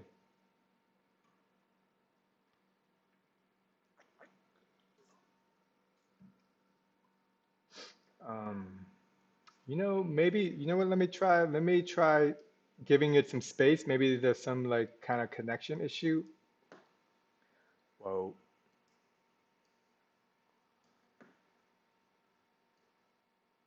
let's go up a little bit and let's see. This maybe will help give it a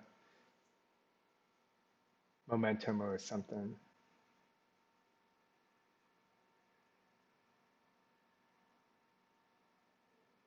Shit. Yeah, that's weird. Enemy dynamic, cube. Here, so this rotation factor is super important. Apparently, when you create an object, it just comes in at 1, 1, which is no good. But it causes the object to move a little bit. So I'm gonna do point 0.1 because I thought it was at point 0.1, but I'm hoping this helps. Yeah, no, it doesn't.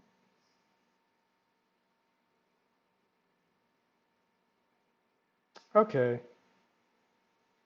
So that's the biggest issue is that like if a tiny little bit of the object is touching another triangle, and I think that's where I need to dynamic collision shape. Let me collision mesh. And so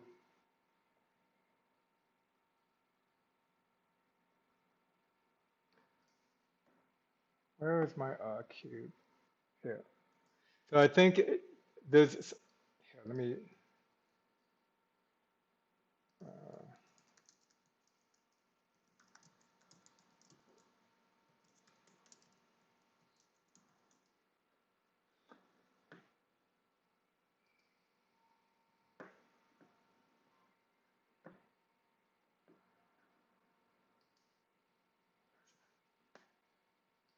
so I think I'm gonna what did I do? Okay, so collision shape to mesh, and then I'm gonna select the cube itself, and I'm hoping that'll do something.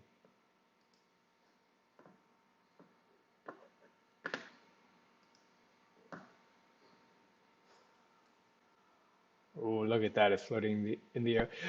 I mean, yeah, that's the thing. I never know if it's Buildbox or me, but I think this is specifically physics, and the physics is that it's like this.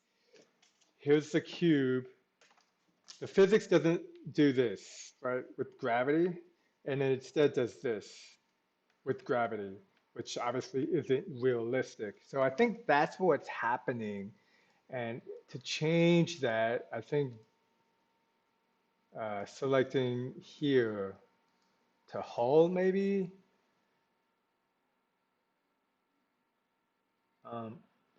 because I've played with this before. I even have a video, and I know Smart Penguin has a video talking about hulls versus mesh, and I've watched it once, but oh, I gotta move. I need to move. Oh man. There it is. Shit. Oh crap. Okay, let me save it. Um, I had a problem today with one of the nodes in Buildbox. It was a delay node that was connected with the event observer, which go to the game over you. Yeah, yeah, I've had that issue too with the delay node. I try to use well, I guess the delay node is the one you want for that. Yeah, sometimes you gotta like, and sometimes it works, right? Or sometimes it doesn't work, and then you like just reload the game, and then it works. So, you know, welcome to Buildbox. I'm gonna save this and then close it and reopen it because I can't get to this other window. Well, let me try. Oh, here we go. So it's set to hull, and I think hull is what I want. Now I just have to find my rounded cube, save it. Okay, there it is. And let's play. Okay, so you can see so you can see the difference. There's a clear difference between here and here. Yeah, look at that. So it's the hull. And because let's just make sure, let's test everything. Yeah. And this is great that we're doing this now because I mean, I have other levels with these objects. And I'm going to go in and actually update all of these rounded objects with the hull because the hull physics is, I believe, what I want. And I think this is like a big physics thing, and I want to make sure I do that for everything because I can easily see me facing this problem again in like a week or two, and then just like I don't know what's happening.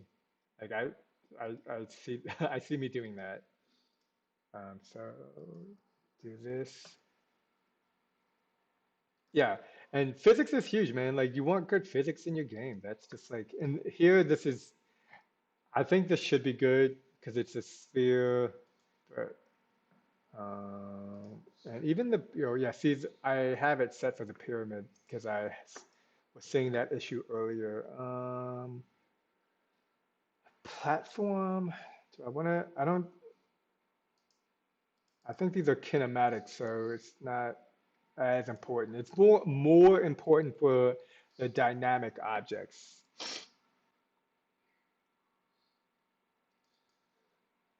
Uh, but let's not forget the original issue was that you can't see the character if I get in, and that could be okay. And I look at the frame rate. See, the frame rate isn't that hot, but 40 is better than 15. I wonder why this is blue and this is white. I wish I knew. Yeah, I don't like that you can't see it. I have some ideas on how to fix that, but I think I'm just gonna leave it right now because I want to focus on level design. Yeah, this looks good.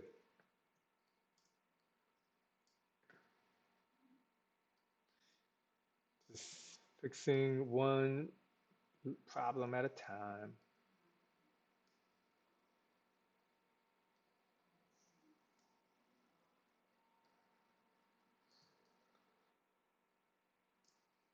And I think I can grab the whole thing now. All right, let me do.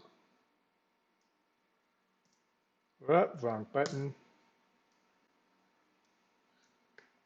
And this is one of the best, coolest things I think about Buildbox. It's just copy paste. Like to copy and paste game dev stuff like this.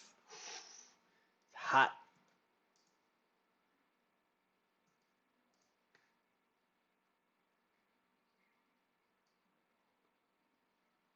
Ooh, I wonder what the frame rate will be once all these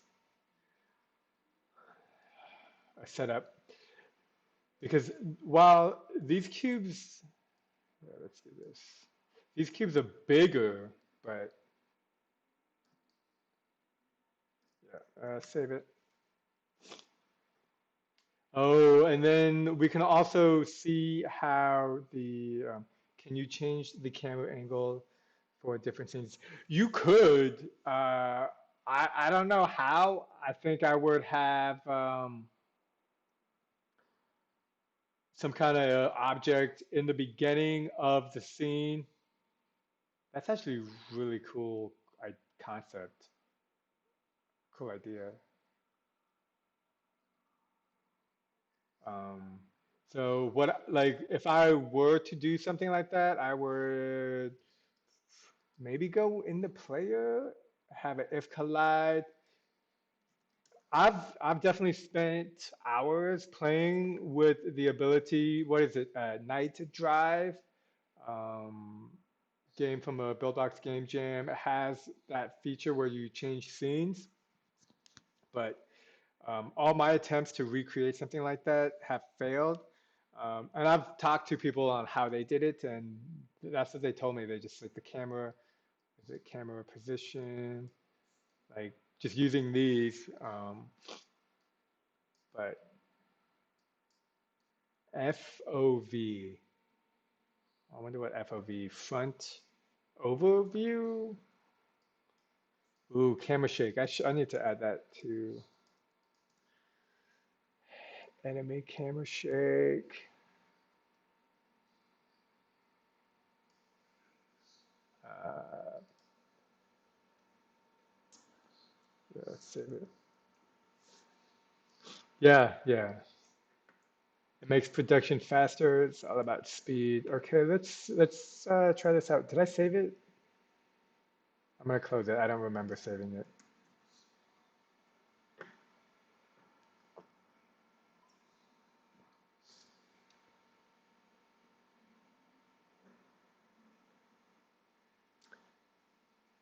In the world or in the scene?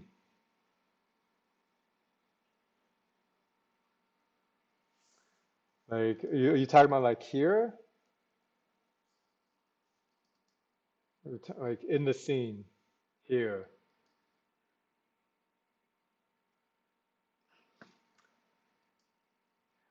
I think the camera settings, like here you can see it's at like Y10 and Z of 20. These stay consistent for all the different levels, I believe. All right, let's play this level.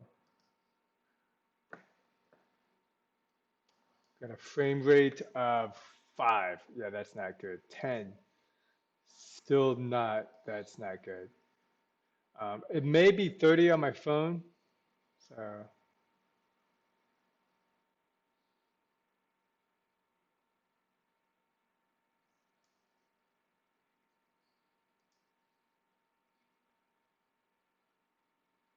yeah.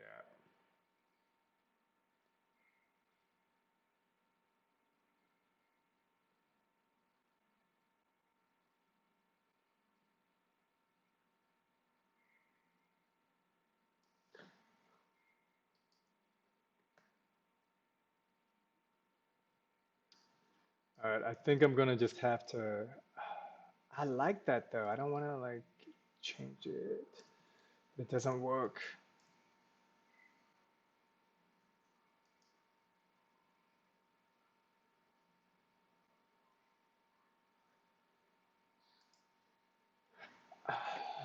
I can try these wake up spawners again. I tried the wake up spawners previously. I just didn't think they would work.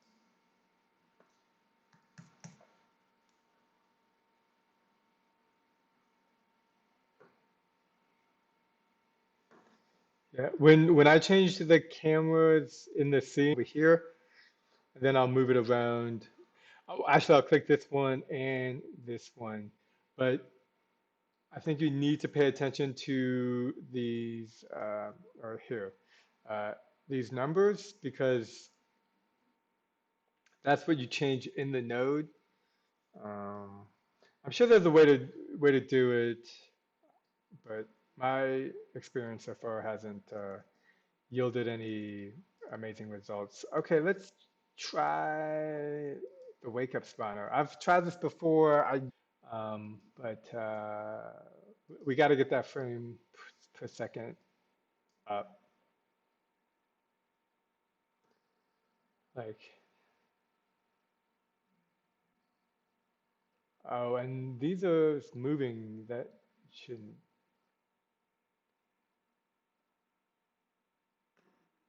Yeah, that's a lot.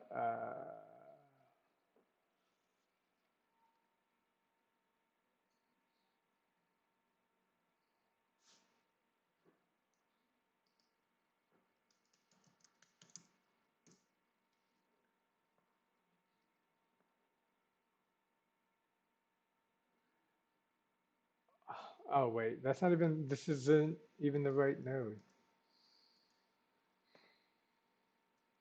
Okay, yeah, let's try it.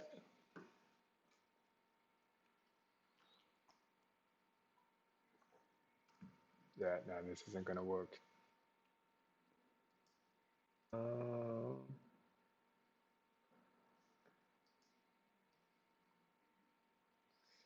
See, I wish I could do something like the only affected asset is platforms and player. Because when you have the affected asset, like this could do. Ooh, wait a minute. Wait, shit. Dynamic. So wait, let's try this. And then if you hit the pin and you go into the scene itself, I think here we go. But we need multiple. Like I need two affected assets. I need platform, three, platform, enemy, and player. I think actually, I think they're moving specifically because I had this issue before. I think they're moving right here, rotation factor of one. So this should be point one. This and this is in my like if I could be like, hey, and I could literally send Buildbox support a message and give them my thoughts on this, uh, but I'm not going to. Anyways, here it says 1, 1, 1. And what that means is when the object is created in that environment, it moves an x of 1, a y of 1, and a z of 1, which you don't want. And the reason is because it actually adds a more natural element because when it gets created, it just I don't even know. I'm like showing you things with my hands and I don't even think you can see it. So what it does is like when an object is created, right now it's at 1, 1, 1, so it moves in those directions. Uh, but if it was at 0, 0, 0, then it just stays still. It's like completely a solid object, which looks fake. So point one is what I have been doing since I discovered this on Monday, and I actually had someone call in to my live stream, which I thought was cool, and help explain both this and SnapGrid to me, which I didn't even know, and I've been using Buildbox for like a year, Buildbox 3 for like a year. So watch, if I do this, then we'll see that it won't move. It'll still be super slow frame rate.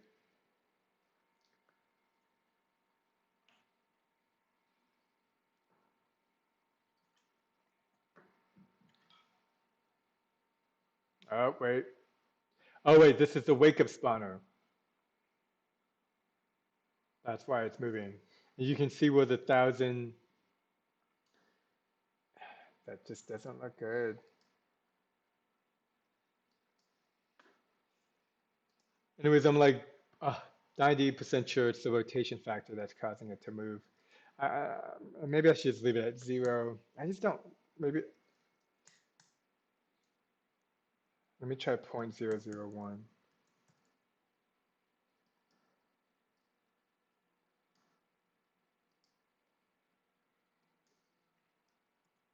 Did I say 0.01 or 0.001?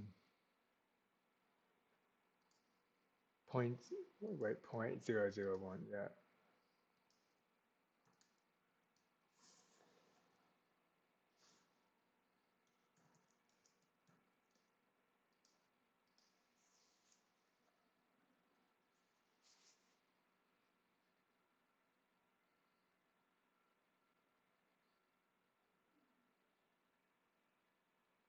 It's not looking good.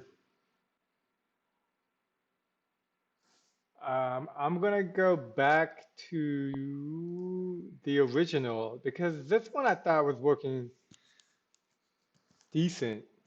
And it could be the whole. I think when you make it a whole, it just adds a lot more connection points. I mean, like even this one is 10.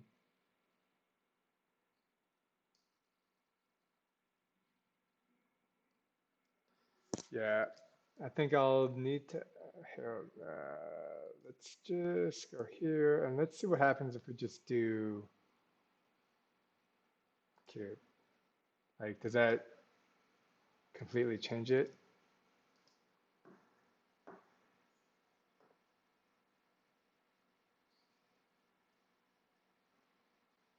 All right, I'm gonna make all these rotation factors 0, 0, 0 because I'm pretty sure that's causing it to move and I don't want to deal with that right now. I want to mess with the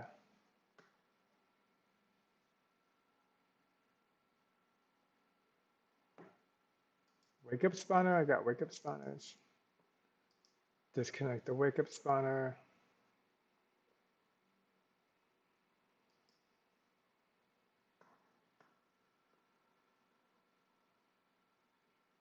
So this is at 30 frames per second.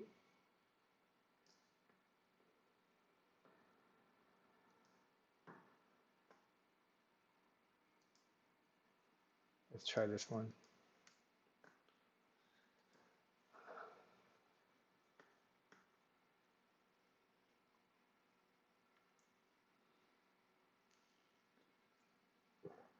Why is that one falling? 20, oh wait, let me, 20 frames.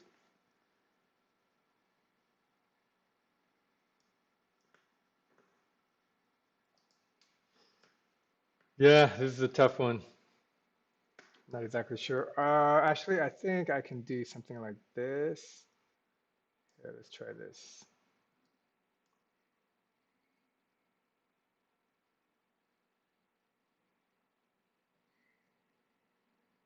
First, let's just delete all these.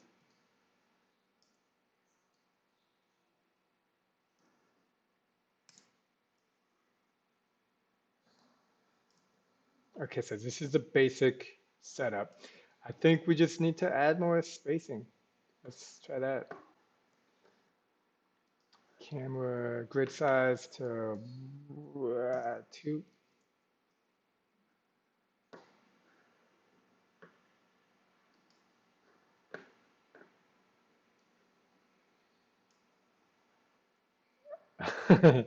Thank you. You sound just like me. That's that's something I would say. That's something I do say.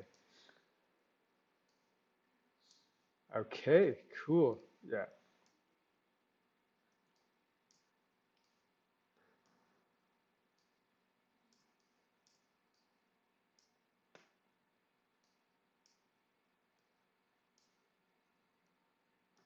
All right, save it, and I'm gonna give that a feel,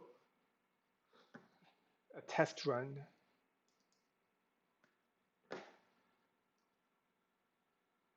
Yeah, look at well, I mean, I guess there's no cues to play with the frame rate, but that's a lot better. And I'm actually just gonna give it more spacing because I think that could do both helping with the frames per second and helping with the issue of not being able to see the player. Let's just move it like that. Yeah.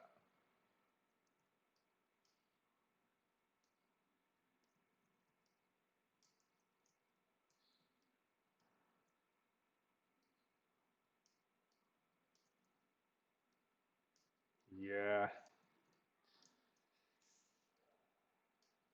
Yeah, because like if those frame rates are low, like that's no fun.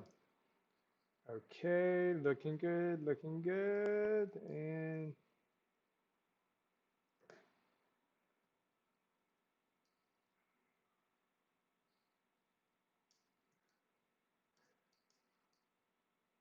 yeah,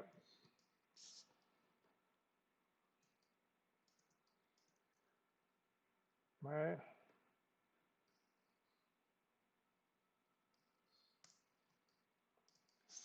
everything looked good. Ah, I see I knew something was missing.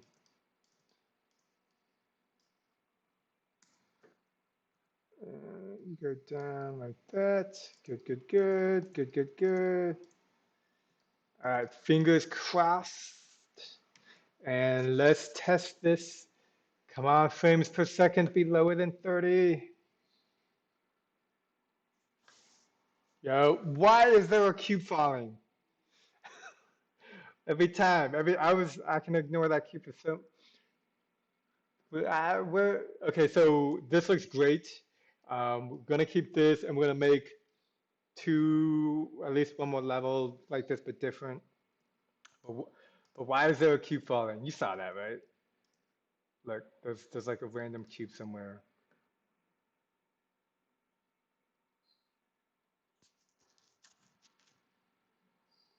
Yeah. Wait, did it fall from up here? See, and you can still kind of see the ball, like, oh, you know what? We need to try the hull. That's what we need.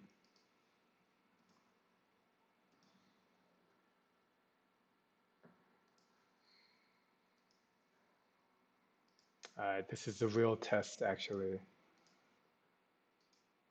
And I feel like I can still spread things apart more. I'm still down with that. Like, if anything, I think this looks better.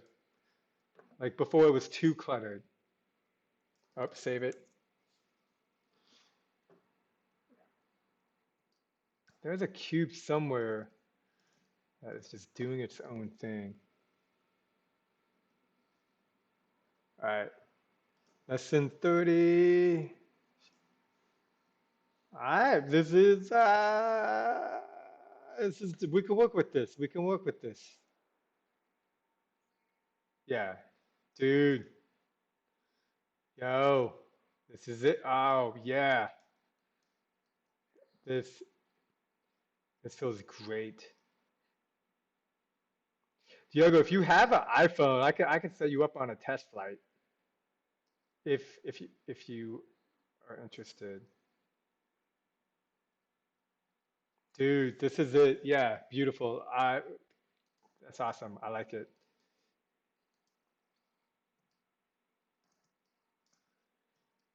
Okay.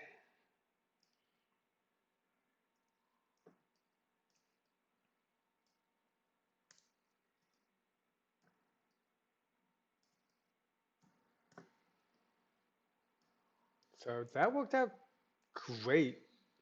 And that's what I think a lot of game development is. It's like just trial and error and then just keep pushing through because at the end of the day, most people don't push through. Most people just like they're like, oh, okay, I'm done.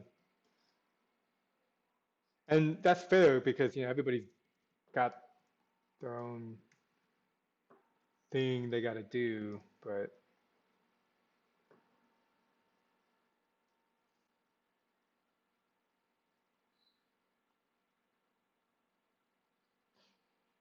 hmm,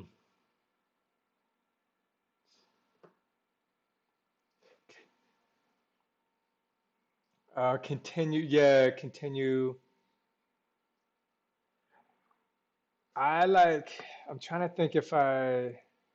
Yeah, I don't know how to do that. If anything, I would watch because I had that set up on Buildbox 2. I would watch that and then try to recreate it. I think it's been done, but also suspect the people who know how to do it. I mean, some people like to keep their things to just themselves, which is, everyone's got their own system. But yeah, I I don't know how to do that, and yeah, I think definitely when Zach does like a live stream, that's a good question to ask him because he would probably know, and then maybe even eventually make a video on that. But yeah, good questions.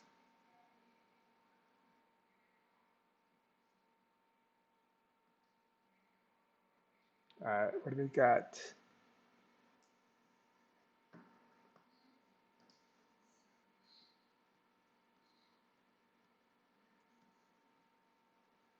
Okay.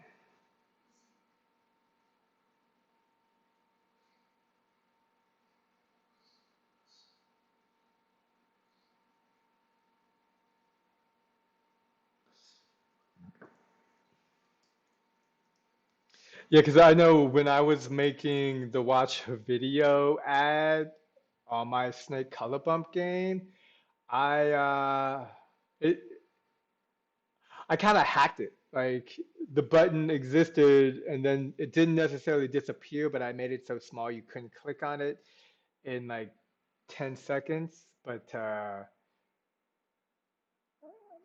and now that I think about it, I don't even know if it actually worked properly. Um, okay, let's wait. Let's grab. Oh wait, I want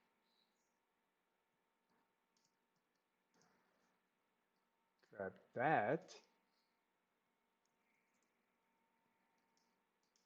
And so then this one will just be an opposite. Oh wait, and oh no,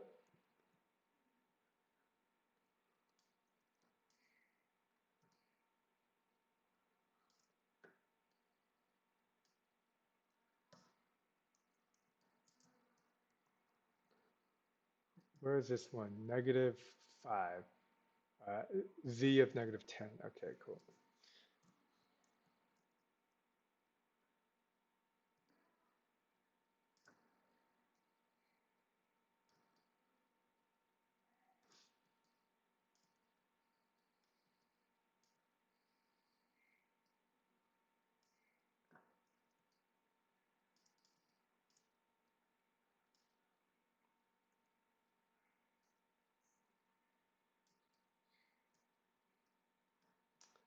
There we go.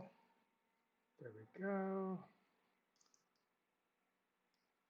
Looking good. Okay, so this is exactly like the other level, except the black uh, pattern. Oops. Oh shit. Oh wait, there we go. The pattern is flipped. So the black is over here instead of over there. And then that. Cool. Save it.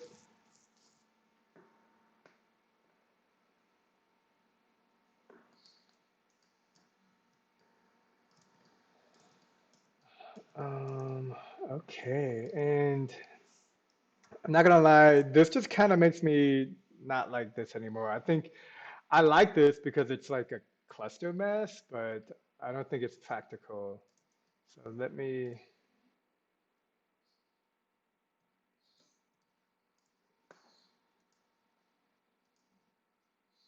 first put that back, and then the space is -10. The difference of 6.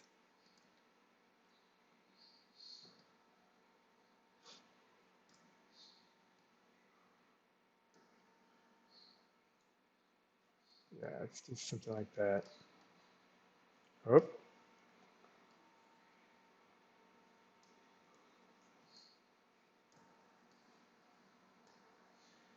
yeah, I think this is better.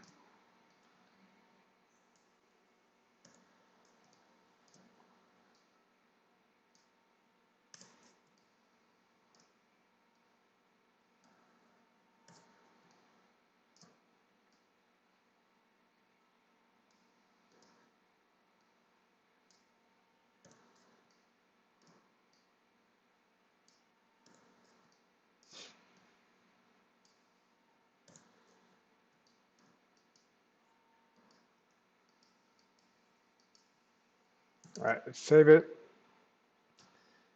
And let's test each of these new levels. Frame rate 30, not bad.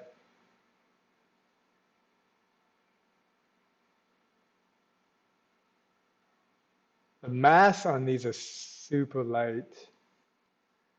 That's okay. I can always adjust that later. All right, that one looks good. And then let's try this one. I haven't done this one yet.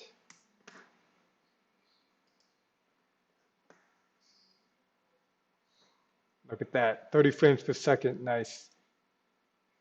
I think it's also going to do better on my phone.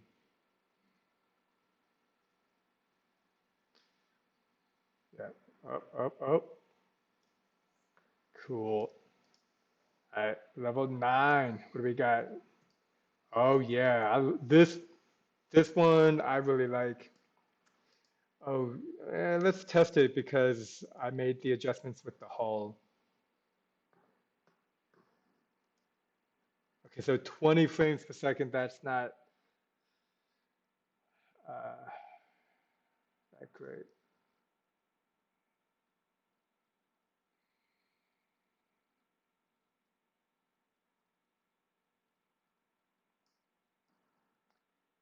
Did I? What is this, level 9? I'm gonna test my phone. 'Cause, oh, and also, where is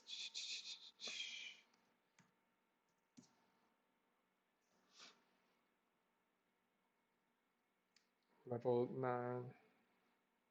Let me grab that link.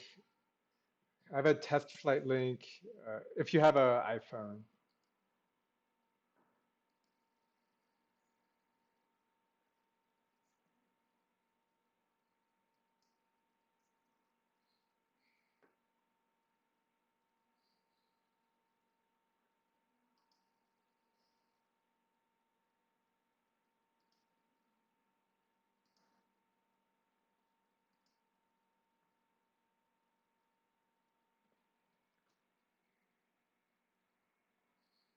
Yeah, I need to set up a. Yeah, check this out. I'm gonna set up a secret button in the top right corner, navigation button.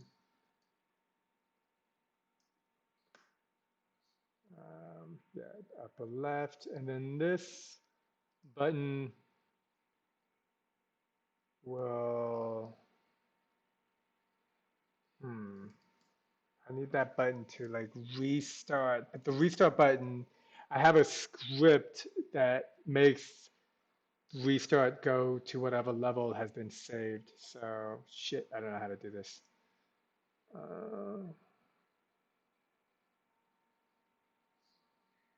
Because right now when I'm testing on my phone, like I want to test level 9, but I'm on level 20.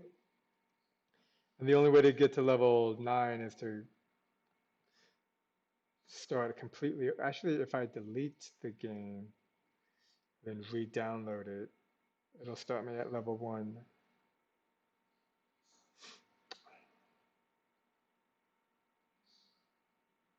Test flight, let's grab it. And then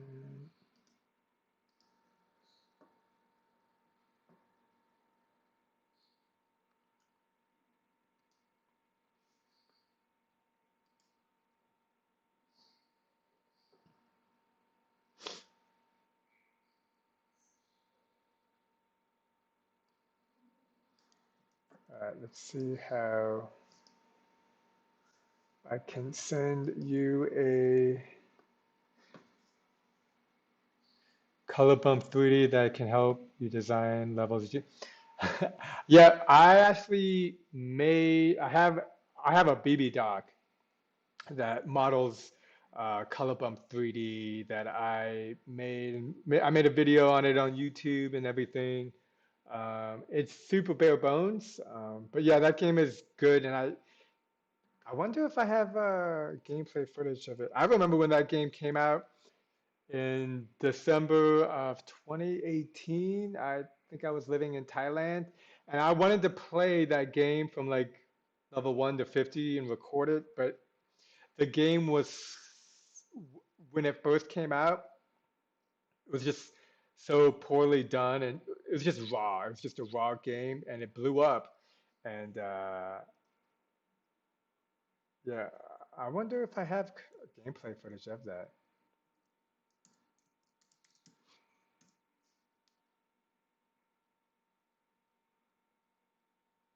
Oh yeah, I do. Making, uh, yeah. And it's actually based off a game based. Well, the game used to be called Color Trouble. Um, oh, but that was before I started making like walkthrough videos. Yeah, it's a great game, and I take a lot of concepts from that and put it in this game, which I think is clear. But the difference is this is more of a 3D world, which I don't think has been done like this in mobile games, because it's usually you just they keep it very 2D, keep it very simple, like you're on like a bowling lane, and I have those elements here, but I also have very much three-dimensional elements that. And then also the way the character moves is more dynamic. The character is dynamic. Um,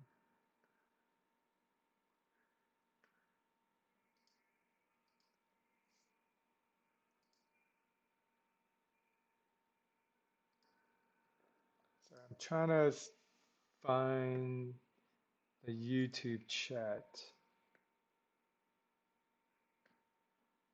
for this right here.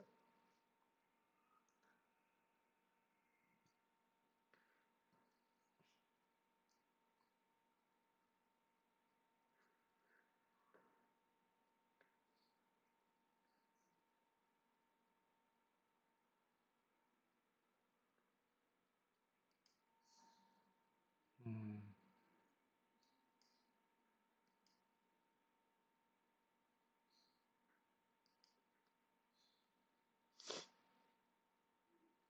What's up, EP? What is my real life job? Kind of complicated, but I don't really have a real life job. Is this can this be my real life job? Can that work?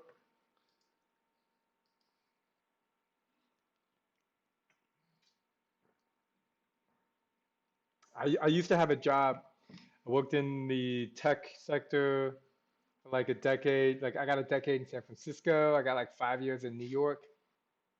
And yeah, man, I just didn't want to do it anymore. I just didn't want to be a director of advertising operations to help a company make more money selling advertisements to people who have whatever, man, just work crap. I just didn't care anymore. And the whole time I was working in the office world or whatever, I always saved like 10% of my money. Not for me.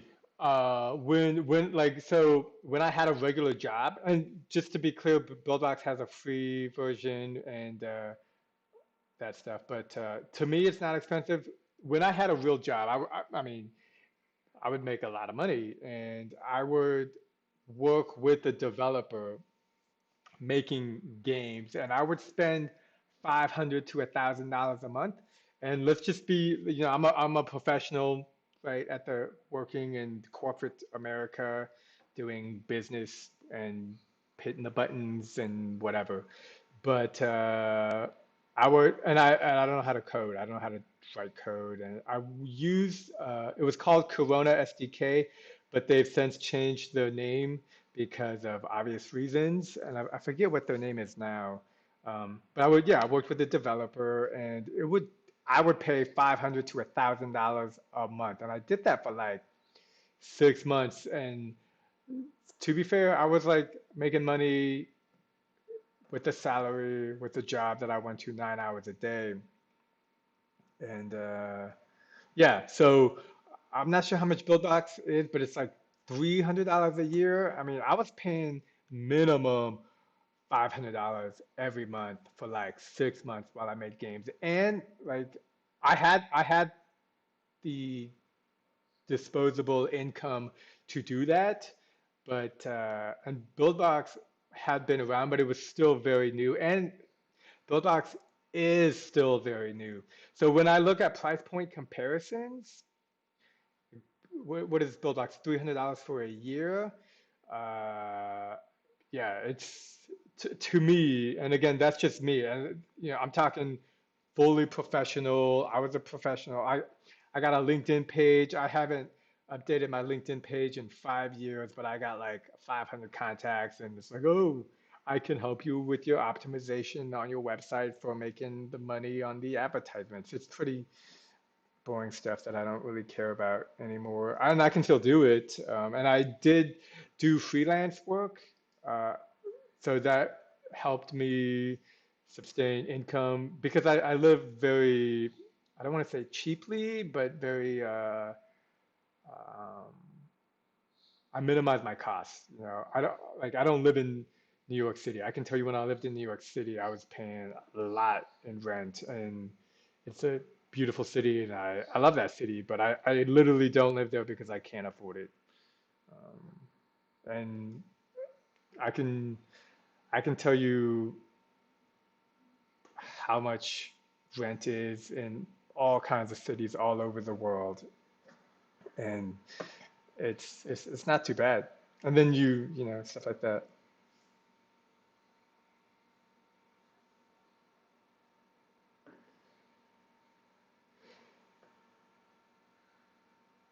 Yeah, just to be clear, I don't make money off of making games, EP. Like I think maybe I make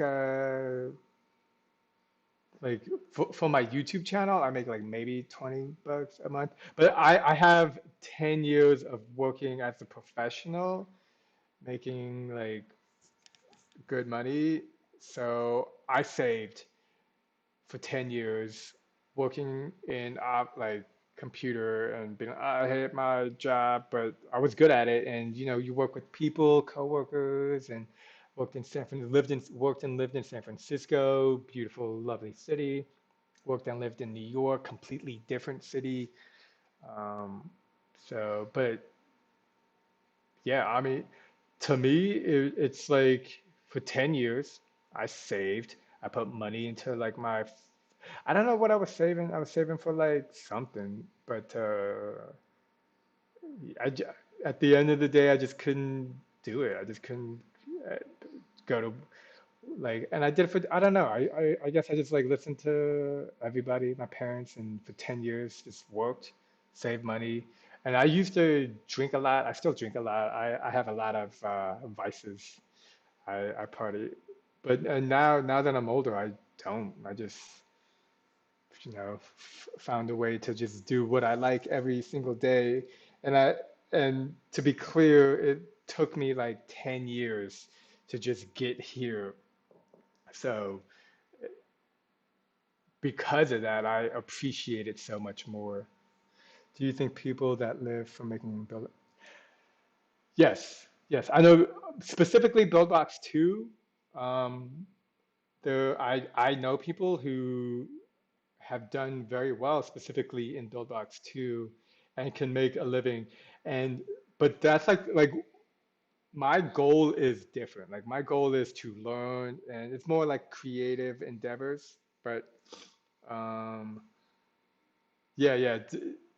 Diogo, yeah, I like I put decades of work into able to be where I am now. It's not like I just woke up and even now I wake up like every day and I just get to work. The difference now is like now when I don't want to do anything and I'm lazy, it's that like that doesn't help me out. Whereas if I'm like lazy at an office job, like man, I used to just go in hungover and all kinds of things.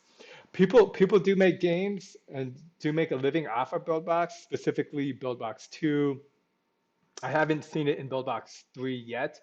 I think Buildbox 3 is a lot more difficult in terms of, hold on, since I'm just talking, I should probably try to get back to making levels, but I think Buildbox 3 is a lot more difficult to make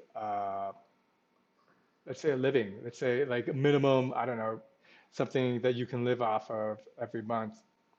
I think it's doable, but Buildbox 2 is just a lot easier and has the history of games being made. And Buildbox 3, I think the thing with Buildbox 3, and this is like why I use it every day, is it's new, it's growing, and you have to spend time learning to be able to do something quickly. Like I can do all this now, but I can tell you 1 year ago when I was trying to learn Buildbox 3, I didn't want to touch it. I was like kicking and screaming, and it didn't even work as well.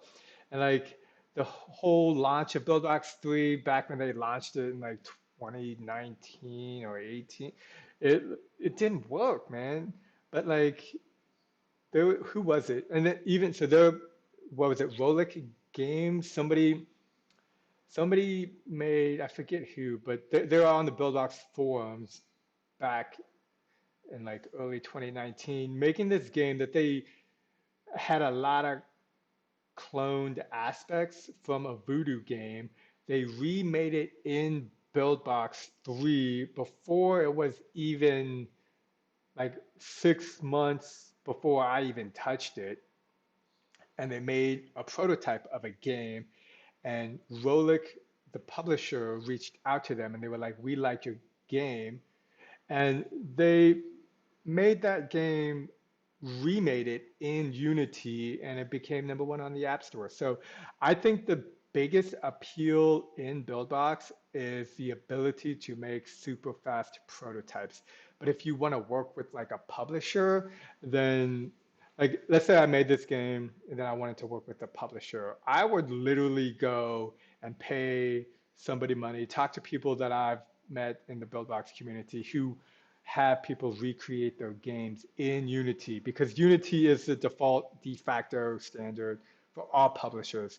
I think if you have a game that has amazing metrics, you can totally use Buildbox, but publishers are going to be like, ew. It's like using Windows, using an Apple computer in like 2005. It just wasn't done. Like everybody had Windows computers. So um, at the end of the day, it's possible, but I just don't see it.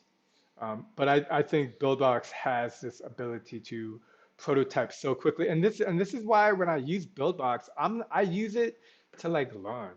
I use it, I'm not, and I'm one of the lucky ones, right? Like I don't need to pay bills every month for whatever. Right now I'm quarantined in my mom's basement, like doesn't matter to me. Um, but taking what I learned and building on it. If eventually I have a game that I want to like make a lot of money and I think it has really good metrics, I personally would do it in Unity and I would pay someone to do it. And I would take my prototype game, basically kind of like what you see here, like everything's all built out. I wouldn't share it on a live stream, but and then have them recreate it and then go through the publisher testing and stuff like that. But for me personally, I feel like I'm a couple of years away from that. And yeah,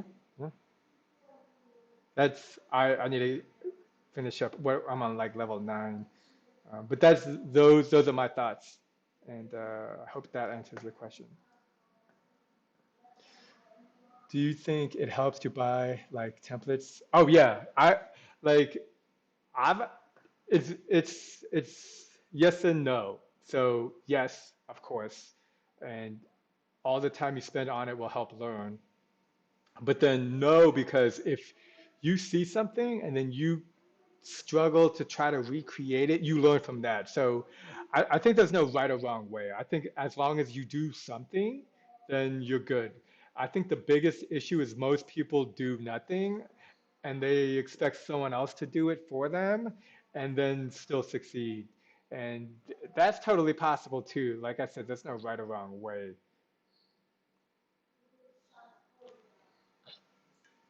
And I know like Brave Warrior has some dope templates. So, um, and I've, and I know Brave Warrior. I don't know if you know his YouTube page, but he makes really cool templates. And I talked to him like on the social media things. I've thought about asking him if I could, I mean, even buying a template and then going through it like on a YouTube thing that I do where I like go through and see how everything's done, e even with like Zach's phases. But at the end of the day, I just don't have time for that. I would rather spend my time making my levels, learning my things. But if you look at my videos, like from a year ago, you'll see me just go through each individual asset, like whatever you can do to help promote learning and see it as that, then yeah, I think templates totally help. And then the cool thing with templates is you can just always take certain assets, export them, and use them in your own game. So there's a lot of benefits, but the reason I say no is because some people just can't buy a template and you don't need to. You can make it yourself. It's just that much more difficult, but then at the same time you learn from it. So at the end of the day, there's so many ways to do things. And as long as you take steps forward, that to me is the best way to learn. All right, what were we? Level 9. Okay, I think. Ooh, look at that. Oh, I like this one. I need to change it though. Level 9. What happened to my music?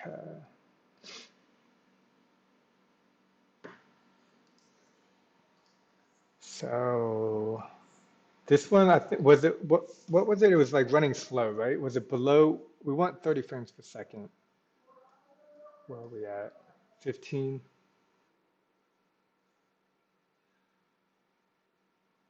Yeah, look how slow that is. Okay, what did we do in the last one is we just kind of removed a lot of these.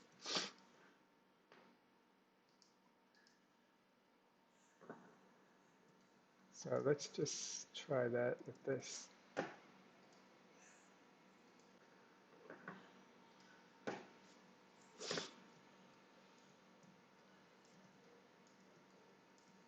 Okay, let me grab,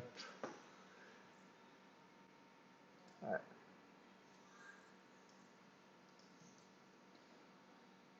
all right, check out my movement abilities. Let's grab all these and I'm gonna lock them in place, all the platform cubes, so that I can change everything from the sky view without worrying I'm gonna delete something I need. EPS, do you think it's possible to make non-games in Buildbox like quizzes? Yeah, yeah. Oh, I've thought about that.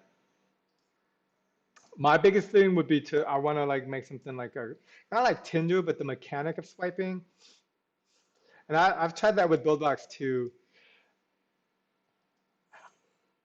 I think it's totally possible, and people have made quiz games. There was a this is where my good memory comes into play. But somebody made like I want to say like a Fortnite quiz or something. Like somebody made like a Fortnite quiz with Buildbox 2 years ago. They had to rename the game because of copyright infringement. But they had hundreds of thousands of people download that game, and they were making like $2,000 US a month or 1,000, and that may have only been for like let's say 2 or 3 or 4 or 5 months, but that was a quiz game, and I played that game, and I was like, and I thought the game was like okay. I don't think so. Yeah, you can totally do that easy, and there I think it's more about the UI. Like playing with the UIs and understanding that.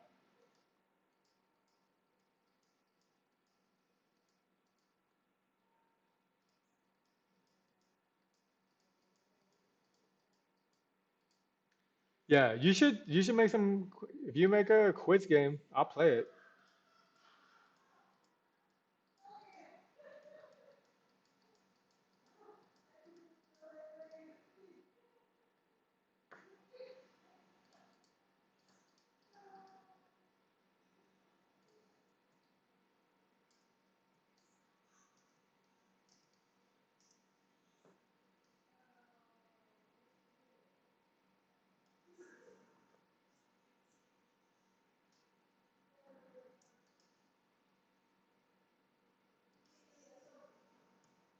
I'm just gonna try to remove every other and hope that brings the frame rate to 30.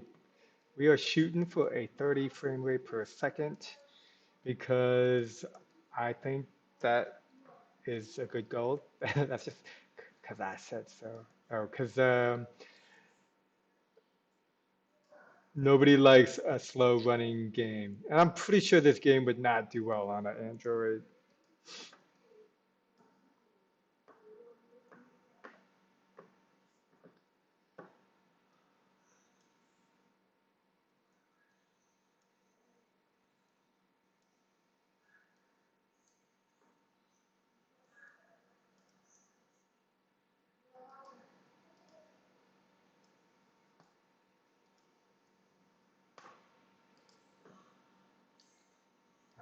I need,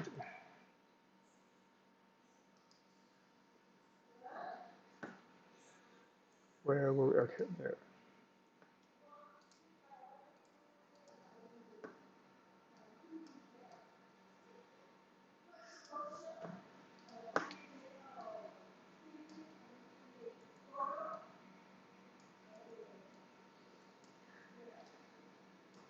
Oh, my back! All right, let's test this. Frame rate 30, come on. 25?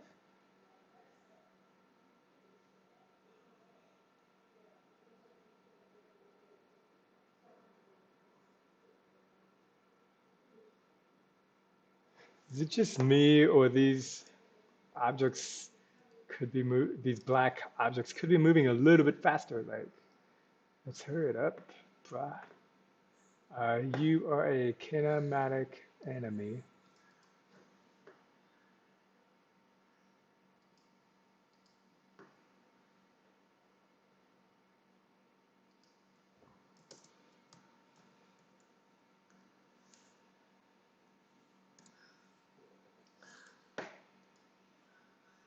Yeah, I don't, where, okay, so I have this object in another level, so I need to be careful because changing it here. Uh, All right, I'm gonna think about it. I will be right back. It is a bathroom break time.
All right.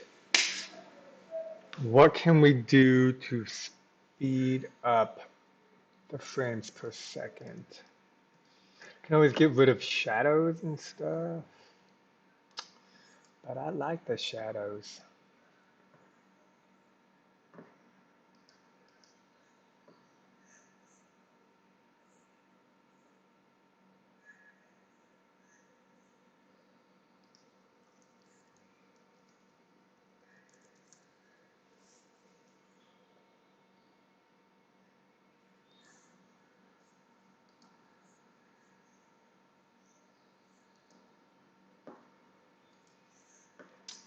Hmm. Maybe less objects? Do that again. You know what I'm gonna do? I'm actually gonna change. What was it? Level one? They look like dominoes. Wait, is that right?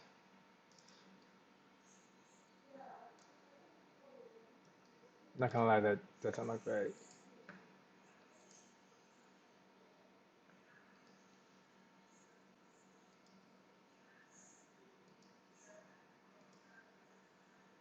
Yeah, I guess that is right.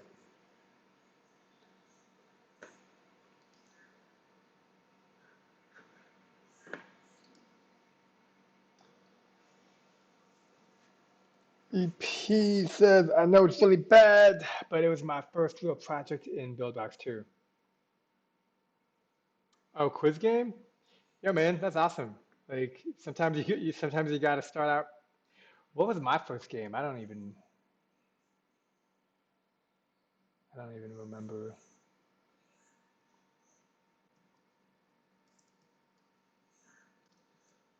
Yeah, here's the trick. Make enough games that you don't even remember your first game. What was my first game? I'm sure it's on the App Store, or by at least by Buildbox 2. I think my second one got featured by Apple, Color Swipey, but now I'm curious.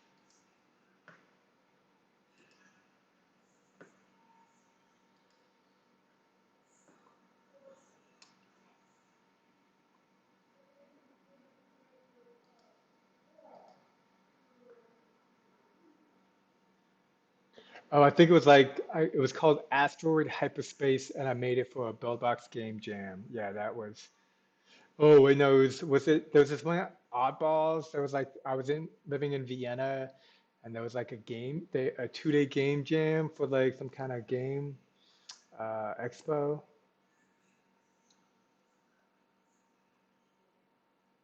Yeah, I think Asteroid Hyperspace.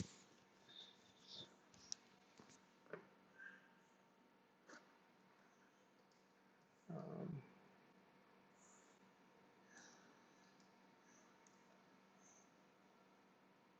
yeah, and the best way to learn is from doing. Hashtag true story.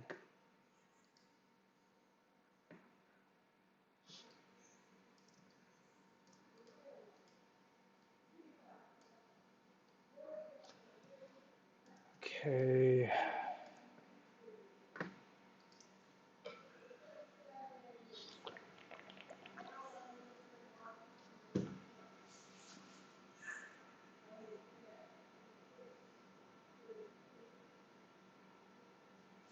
Hmm. Okay, maybe reduce half of these objects. Not reduce them, but get rid of them.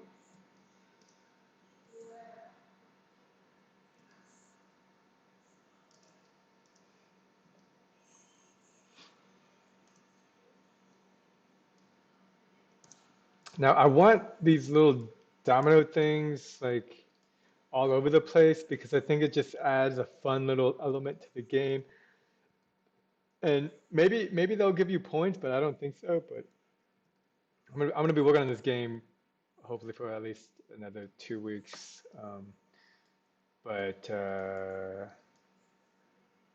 yeah, something like maybe if you knock them over, you get a point. Do you guys think that would be fun, or because the main goal is to just get to the finish line? Okay.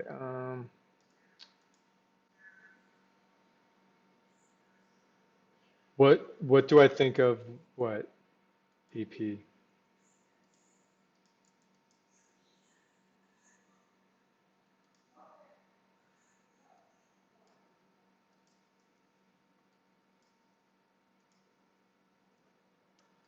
Go top down view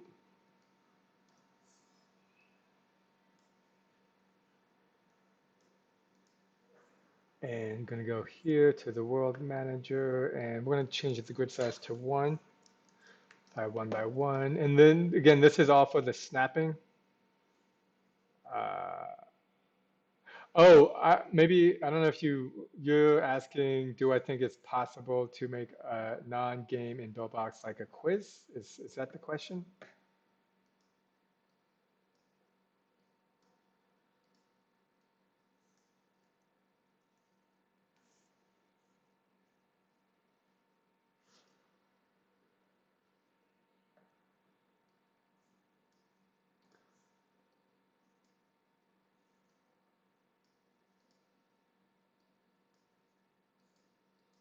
Maybe just something like that would be easier.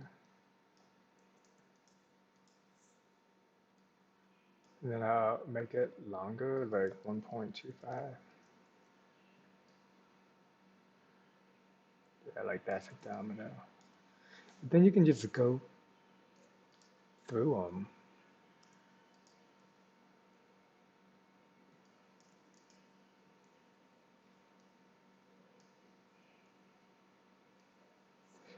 If the question is about a quiz game, which again I'm still not sure, I talked about I think it's totally possible, and I would jump back on the live stream maybe like 5 minutes because I talked about that and other examples of people who have used Buildbox to make quiz games. Let's see if the frame rate, maybe the frame, okay, so the frame rate is better here. I would really, see, I would like it if it just, you see how that just flies back? Like, I don't think that's realistic. Like, I want it to tip over.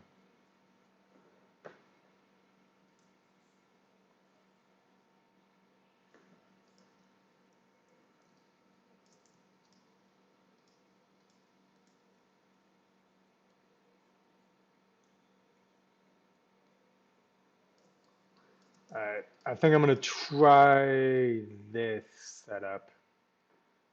It's better than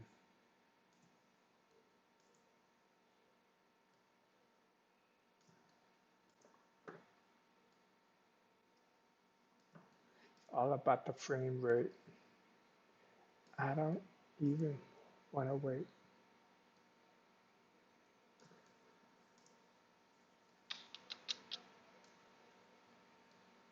Cool. Grab these. Oh shit. No, wait.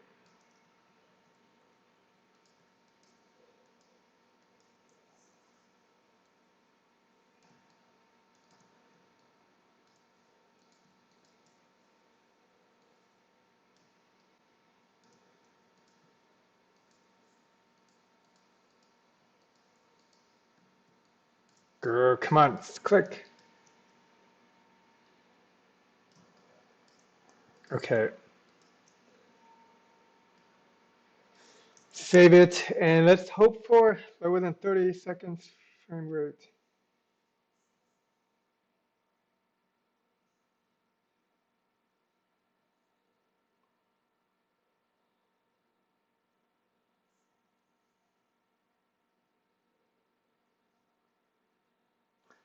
All right, and ready. Let's 30, 30, 30, 30.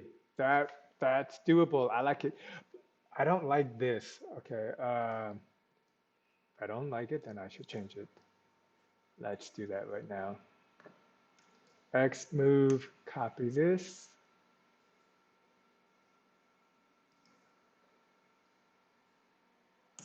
D for duplicate. Move it up here. And you are going to be X. No, you're not.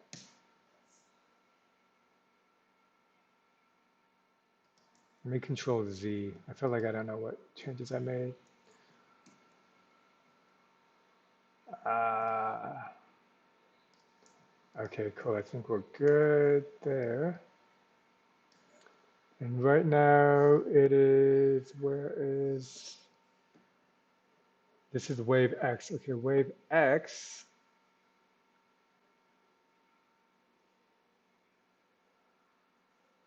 is here.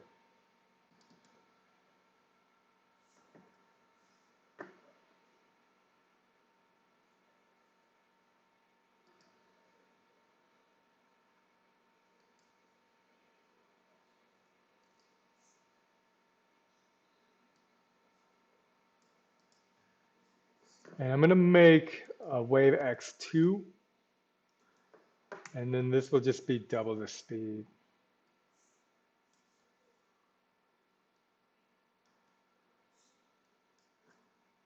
Wave 2X. My naming conventions are so on point. And what do we got? 10, 10, 150. 10, 150, 3, negative 34, 0, 3, negative 34. Looks good, looks good. And then let's delete that. And animate cube, animate cube, animate kinematic cube. Copy this. Yep, wave 2x and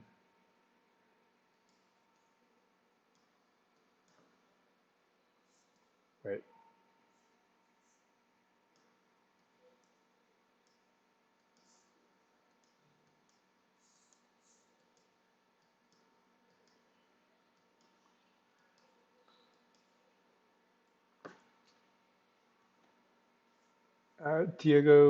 Diogo writes, "Hey, Alcox, I was thinking, like, for example, you have a game of a pigeon that poops at people. Is it possible to make poop create a PNG poop slash in place in poop of Buildbox 3?" First of all, that's a great idea. I've actually thought about making a pooping game as well. And I've secured the App Store name Everybody Poops. I think there's a book or something, Everything Poops. I forget what it is. I have, what do I have? It's Everybody Poops. Look, here it is. Everybody Poops. I, wait, what was the question? Let me reread the question. Have a pigeon that poops at people. Is it possible to make a poop, create a PNG, a poop splash, and place that poop in? I mean, so I think it's just like making a splatter, right? Uh, and this is where I kind of could be better in Buildbox. I don't know how to do that. I know in Buildbox 2, I had a 2D game that was kind of similar to like Roller Splat or something. But then when you moved along, um, one object, win, collide, show a splat type of object. Um, I've done something like that, uh, but I don't know how, like, there's a lot of variables, right? So let's say hypothetically this is a 3D game and you want the poop to stay on a person and on the ground. So that means you'll need to have it so when the poop object touches any object, that object then has some kind of poop splatter. Right? And when I talk about it, it's mainly like theoretical because I don't know how you would do that. I just know that's what you would want. But in terms of actual things, I don't even know. And yeah, I wish I did. I like in terms of animation, in terms of different PNGs, but I don't really know exactly how to do that or even how to edit it. But and that's why I also look at other Buildbox games just to see what other people have done. And that's why I think Buildbox 2 has has a lot more games that have been made. I mean, it's been around for a lot longer.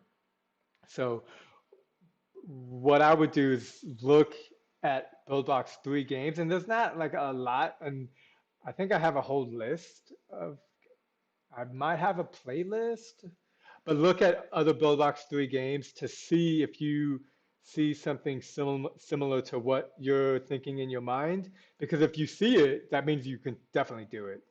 Um, yeah. Okay, let's wave node. Let's collide 2x.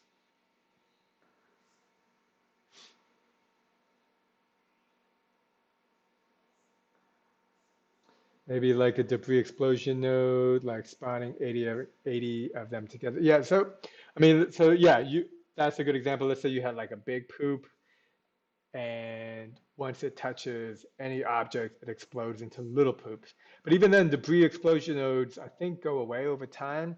But that might be the effect that you're looking for, and you want it to keep the brown poop color, and then there's poop everywhere. And then the debris explosion node, instead of a sphere, is like a poop object that you made in Blender or something.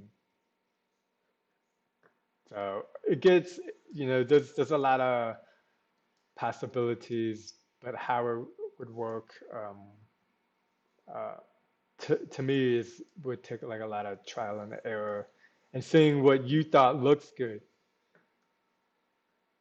Because like to me, it's always like you have something in your mind that looks dope, and then you create it, and you're like, oh, that's not dope.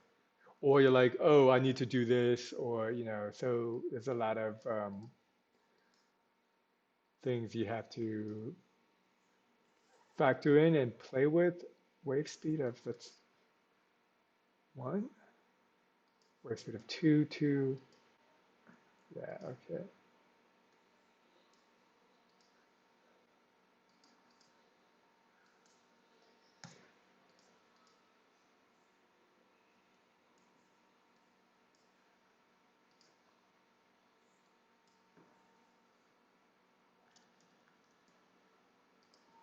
All right, let's see how this looks. Frame rate of 28. That's not. I would like it to be better.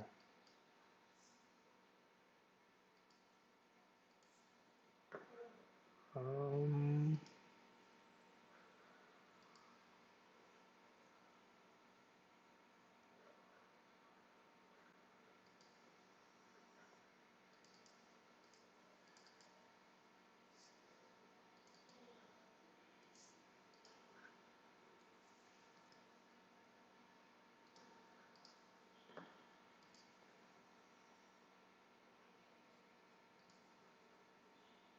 Kinematic cube here, and I'm gonna just double these speeds because right now they're going really slow, and I don't know why.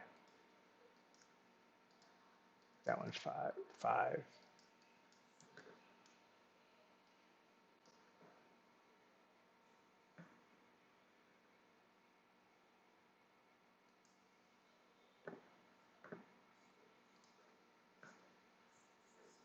Now it's not even moving.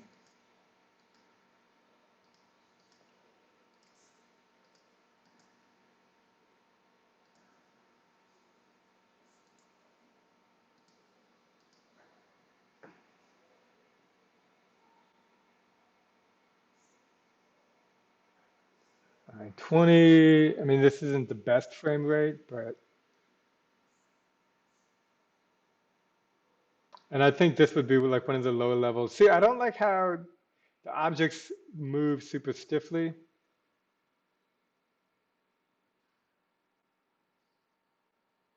but I mean, it's close.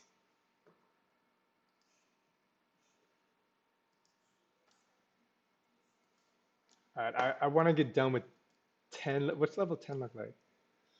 Maybe not level 10. Level 11 still has a lot of lag. Does it have lag? I was gonna test on my phone.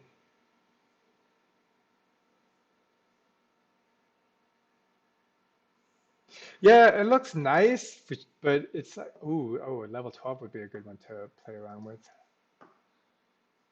Like, look, the the objects they move very stiff. Watch, check. I mean, it's cool. Watch, check this out.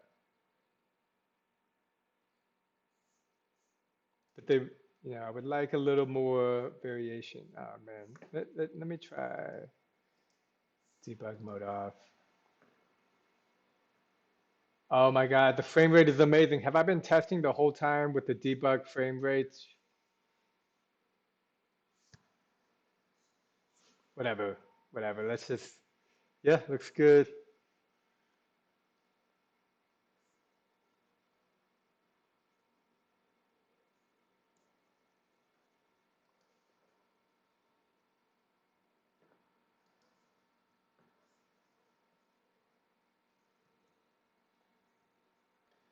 That makes me wonder about this frame rate.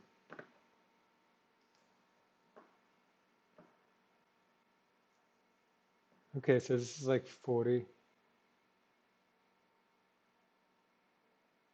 And these objects have like super low mass, which is on purpose. I might change it later. Hmm, that is okay.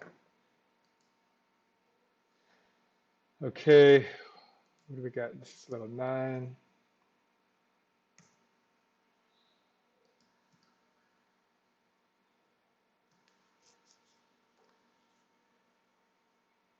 Yeah, yeah, yeah, true that.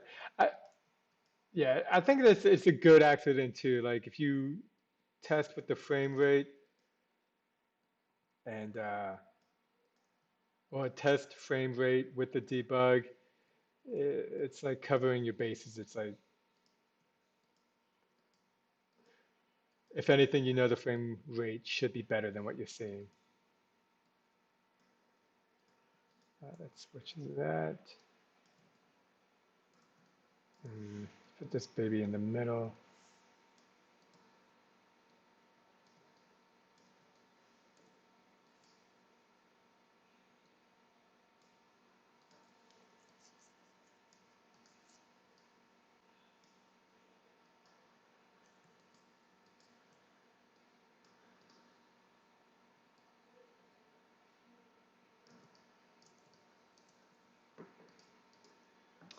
Okay, okay. I think we're doing good. And we'll just do this one more. And hmm, might as well keep that.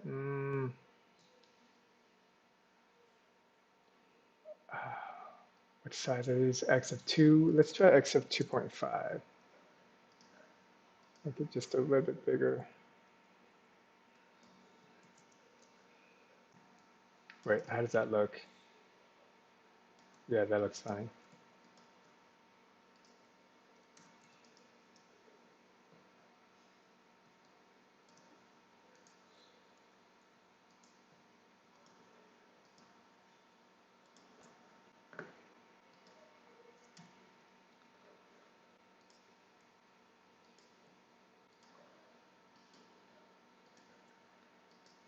2.5.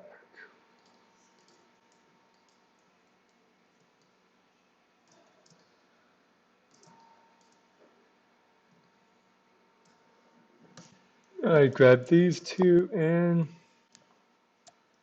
all right, I kind of just want to do one more level. I'm getting kind of hungry. And that's the cool thing about like game development. It's like once you get going, sometimes you just don't want to stop, but you need to stop because you have to eat food. Um, I like this one. I want to change this one up. Duplicate and then uh, save it.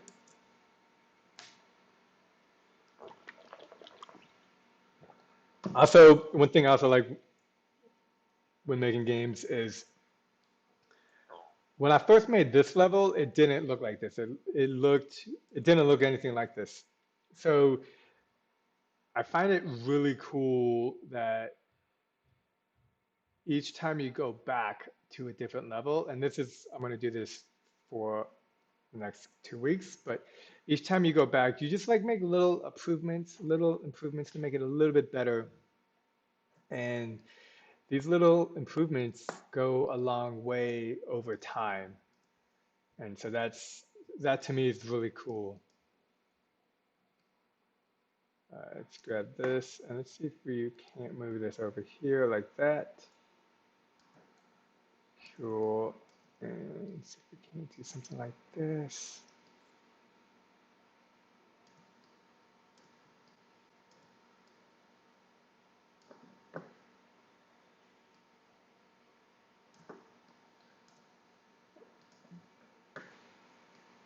This is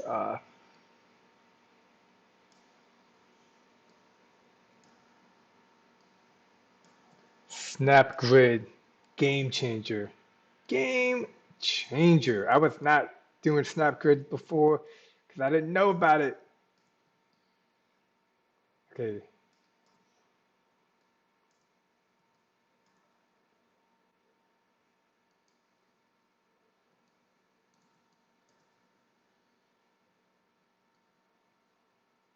just gonna move this like this. And yeah, this is great. I'm just like designing this level completely different and doing it super fast. And I'll go in and change it more later, but like this is to me some of the best stuff you can do is just doing something like this, but being able to make these adjustments quickly. Like look at that. Now I have multiple different variations of level 12, and it was relatively quick for me to do.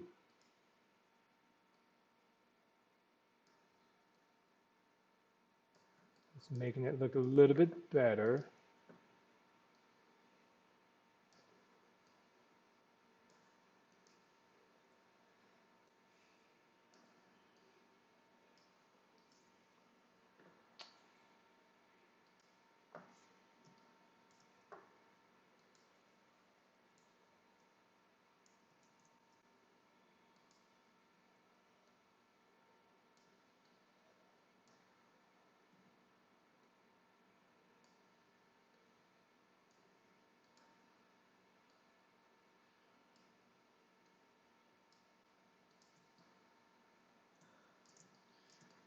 Cool. I like it. Let's see.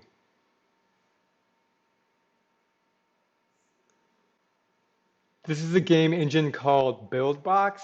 What's up, Cybernaut 369? Is that an area code?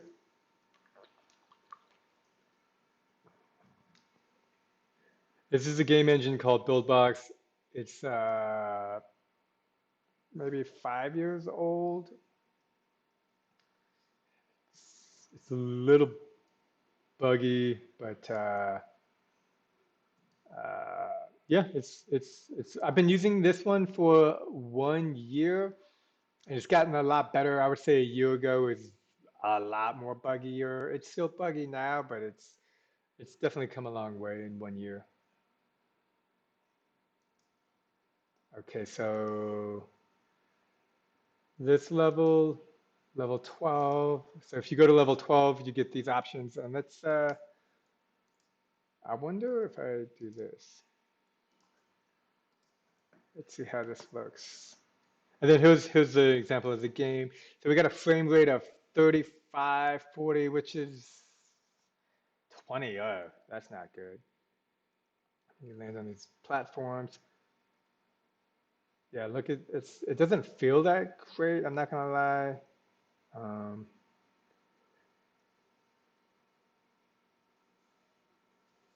yeah, it doesn't feel too good on my phone.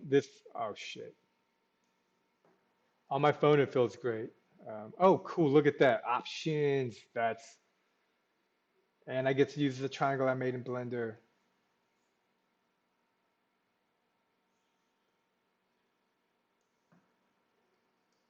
I want to do more of a shake when the player dies. Where's the camera shake? What is maybe 10? That's like a lot. Let's see how that looks. Okay, frame rate 40. 40 is good. Okay, that was, but it did it for too long. What is range? Oh, I think range is distance. So let's do 0.25. Okay.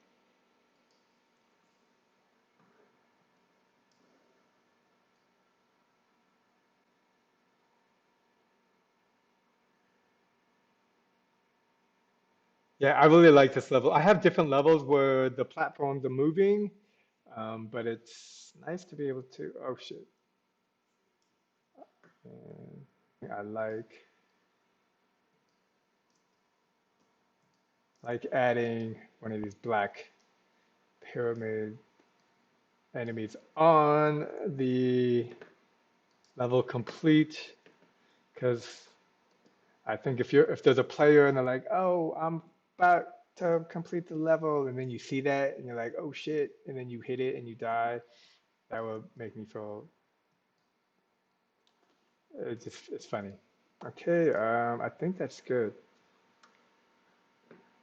I think your pyramids put the real pyramids. Dude, this pyramid, I'm telling you, took me like 3 attempts in Blender, and they're rounded pyramids. See, the objects. This is like if I had a wish list for Buildbox, it would be. It's like that pyramid took me an hour, and I hope to offer all the objects that I've made for free. I just haven't had time because I'm trying to like make levels and stuff. But yeah, just put the objects here. Like these objects are super easy to make, and yeah. But somebody told me you can actually take your own objects and put them in here, or like add to library. No, oh, I just added it over here. Let's go ahead and delete. Let's save it. Did I save it? When's the last time I saved it? You guys got to be helping me out with the save because if it crashes, then you want to see a grown man cry. Don't. All right. Wait, these two levels are exactly the same. That's not. Let me delete this one. Wait, are these all the same? No, no, different, different, different, same. Okay, it's delete. Cool. Uh, you know what I'm gonna do is I think I'm done for the day. We've been going on for 3.5 hours. Not bad. I would love to. I'll get better at this. So I did like push-ups. I've been like trying to work on my fitness. Let me block these and let's just do a run through to finish off this video. I think we did a lot. We made 1, 2, 3, 4, 5, 6, 7, 8, 9, 10, 10 levels. 3.5 hours for 10 levels. I'll take it.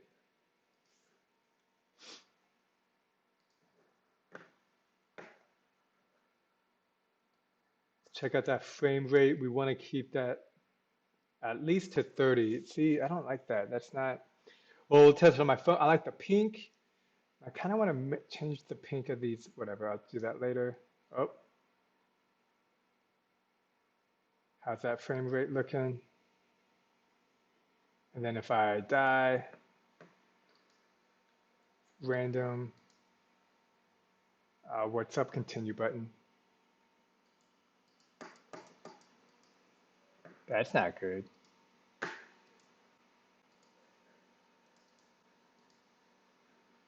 Game over, restart. No, it should work.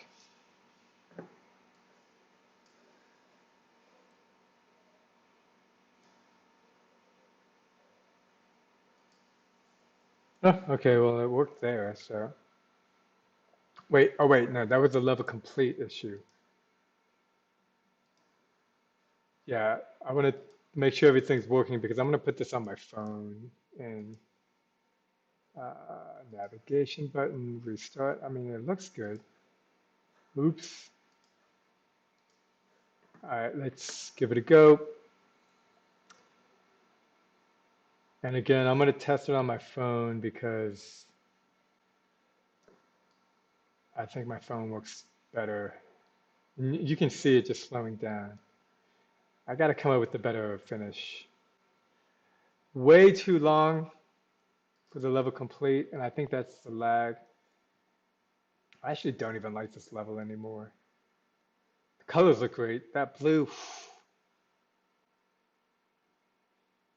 yeah, I think I just might do a revised version of level one. Whoa, come on. Just do level one, but different. Level three, and again, wow. Again, I will reorder all these levels once I make at least 50 of them. Shit. Oh yeah, and we got the wake up spawner, so these don't start moving until, oh shit. Uh, yeah, this level is difficult. So I can,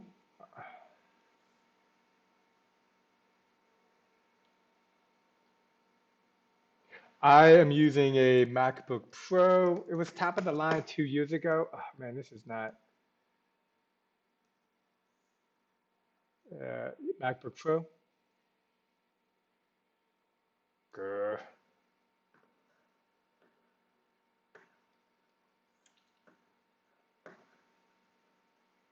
Computer specs.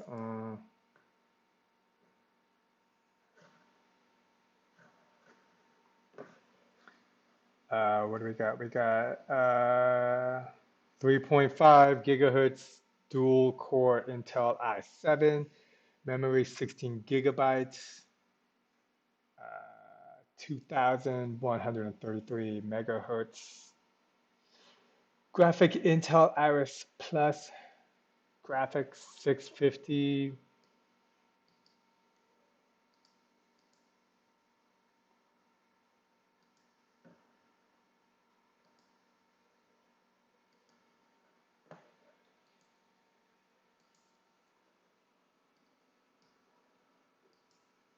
So this is weird. I don't know. Maybe it's the continue is not working.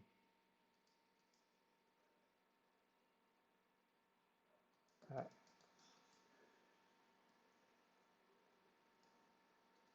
Let me go to the player and I'm going to disconnect the camera shake because I feel like that's the only thing I've really done in terms of level complete. Collide with the enemy, hit the checkers level selector,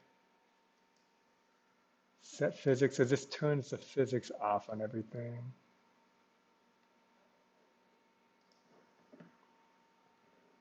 I haven't had any issues in my game about the level complete. Probably should add more gravity to the game later.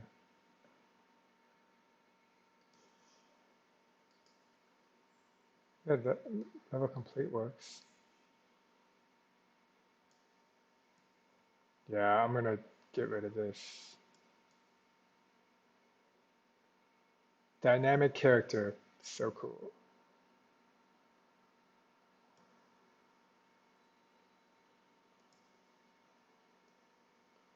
Let's take a shortcut. Shit, that didn't work. So why does the game overwork sometimes, but not every time? Shit. Made these levels too difficult. Oh, get some momentum. No. Yes. No. Shit. It's like I try to build shortcuts into my game.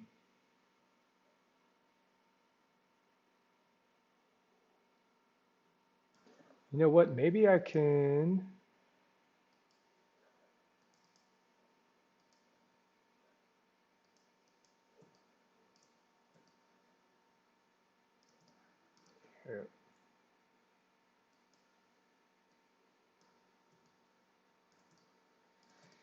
So I have this, can I scroll, zoom in?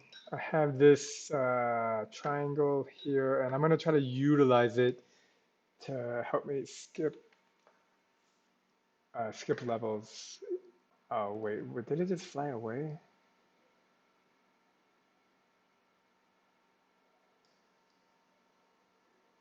All right, level one.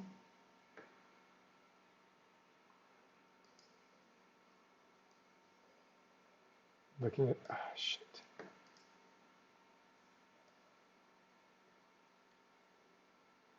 Yeah, I'm going to get rid of this level.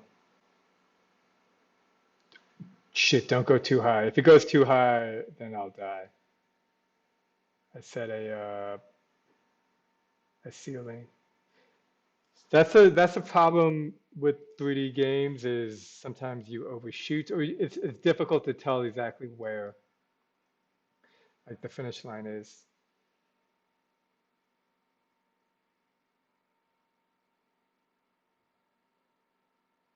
Okay, cool. Level two.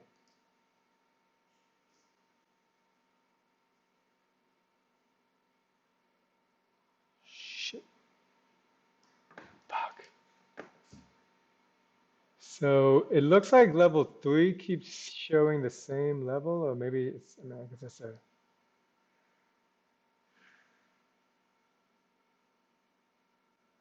tricky. Like if this is difficult for me, then it will be super difficult for like,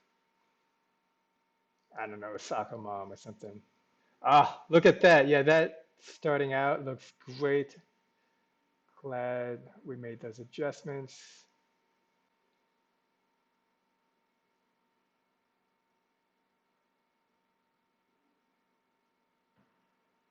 Let's just jump to the end.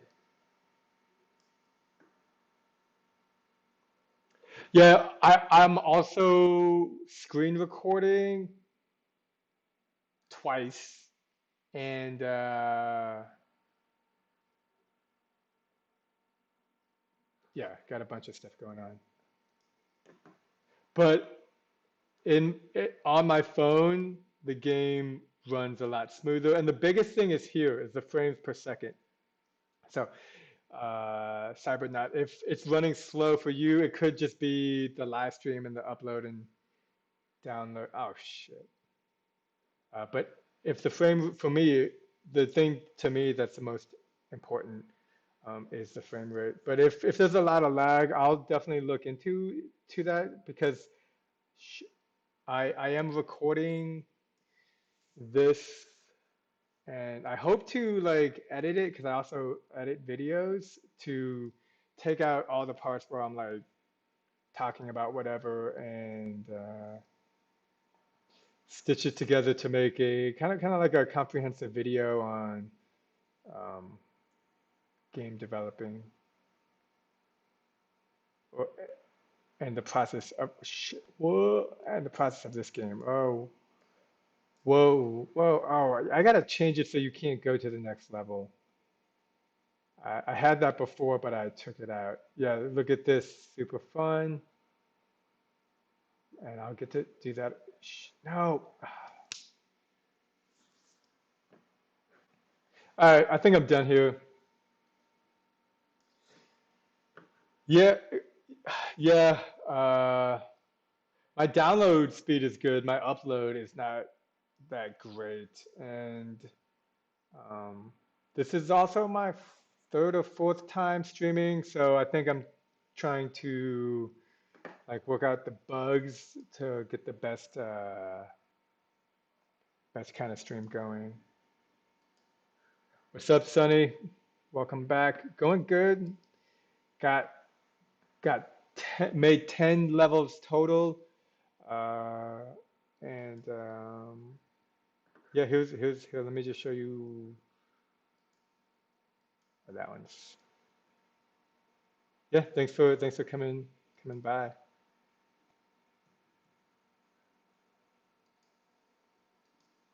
Um,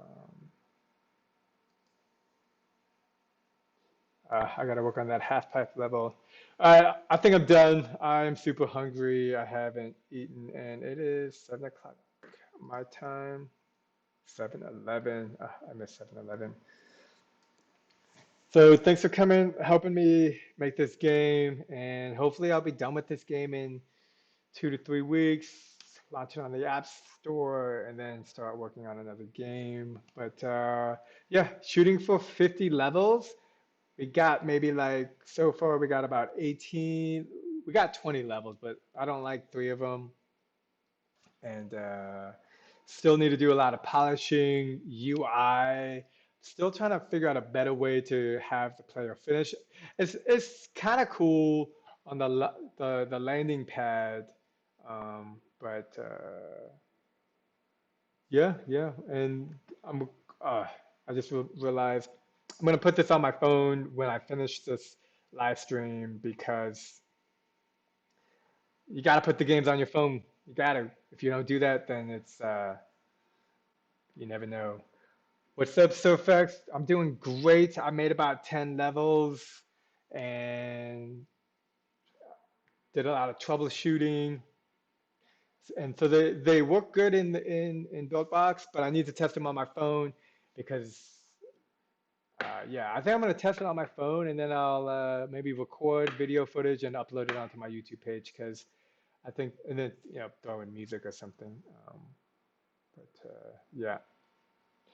Yeah, hey, thanks for subbing and liking. I hope to be doing this at least while for this game. I think every game we'll see. But yeah, working on a game takes a lot of time, and making levels takes time, and I appreciate everyone who joined the live stream today and gave me input because sometimes I just get focused on one thing and then I forget about other things. And there's so much going on with making games. So yeah, but what is it, Wednesday? So I'll be back on Monday and probably doing other stuff until then.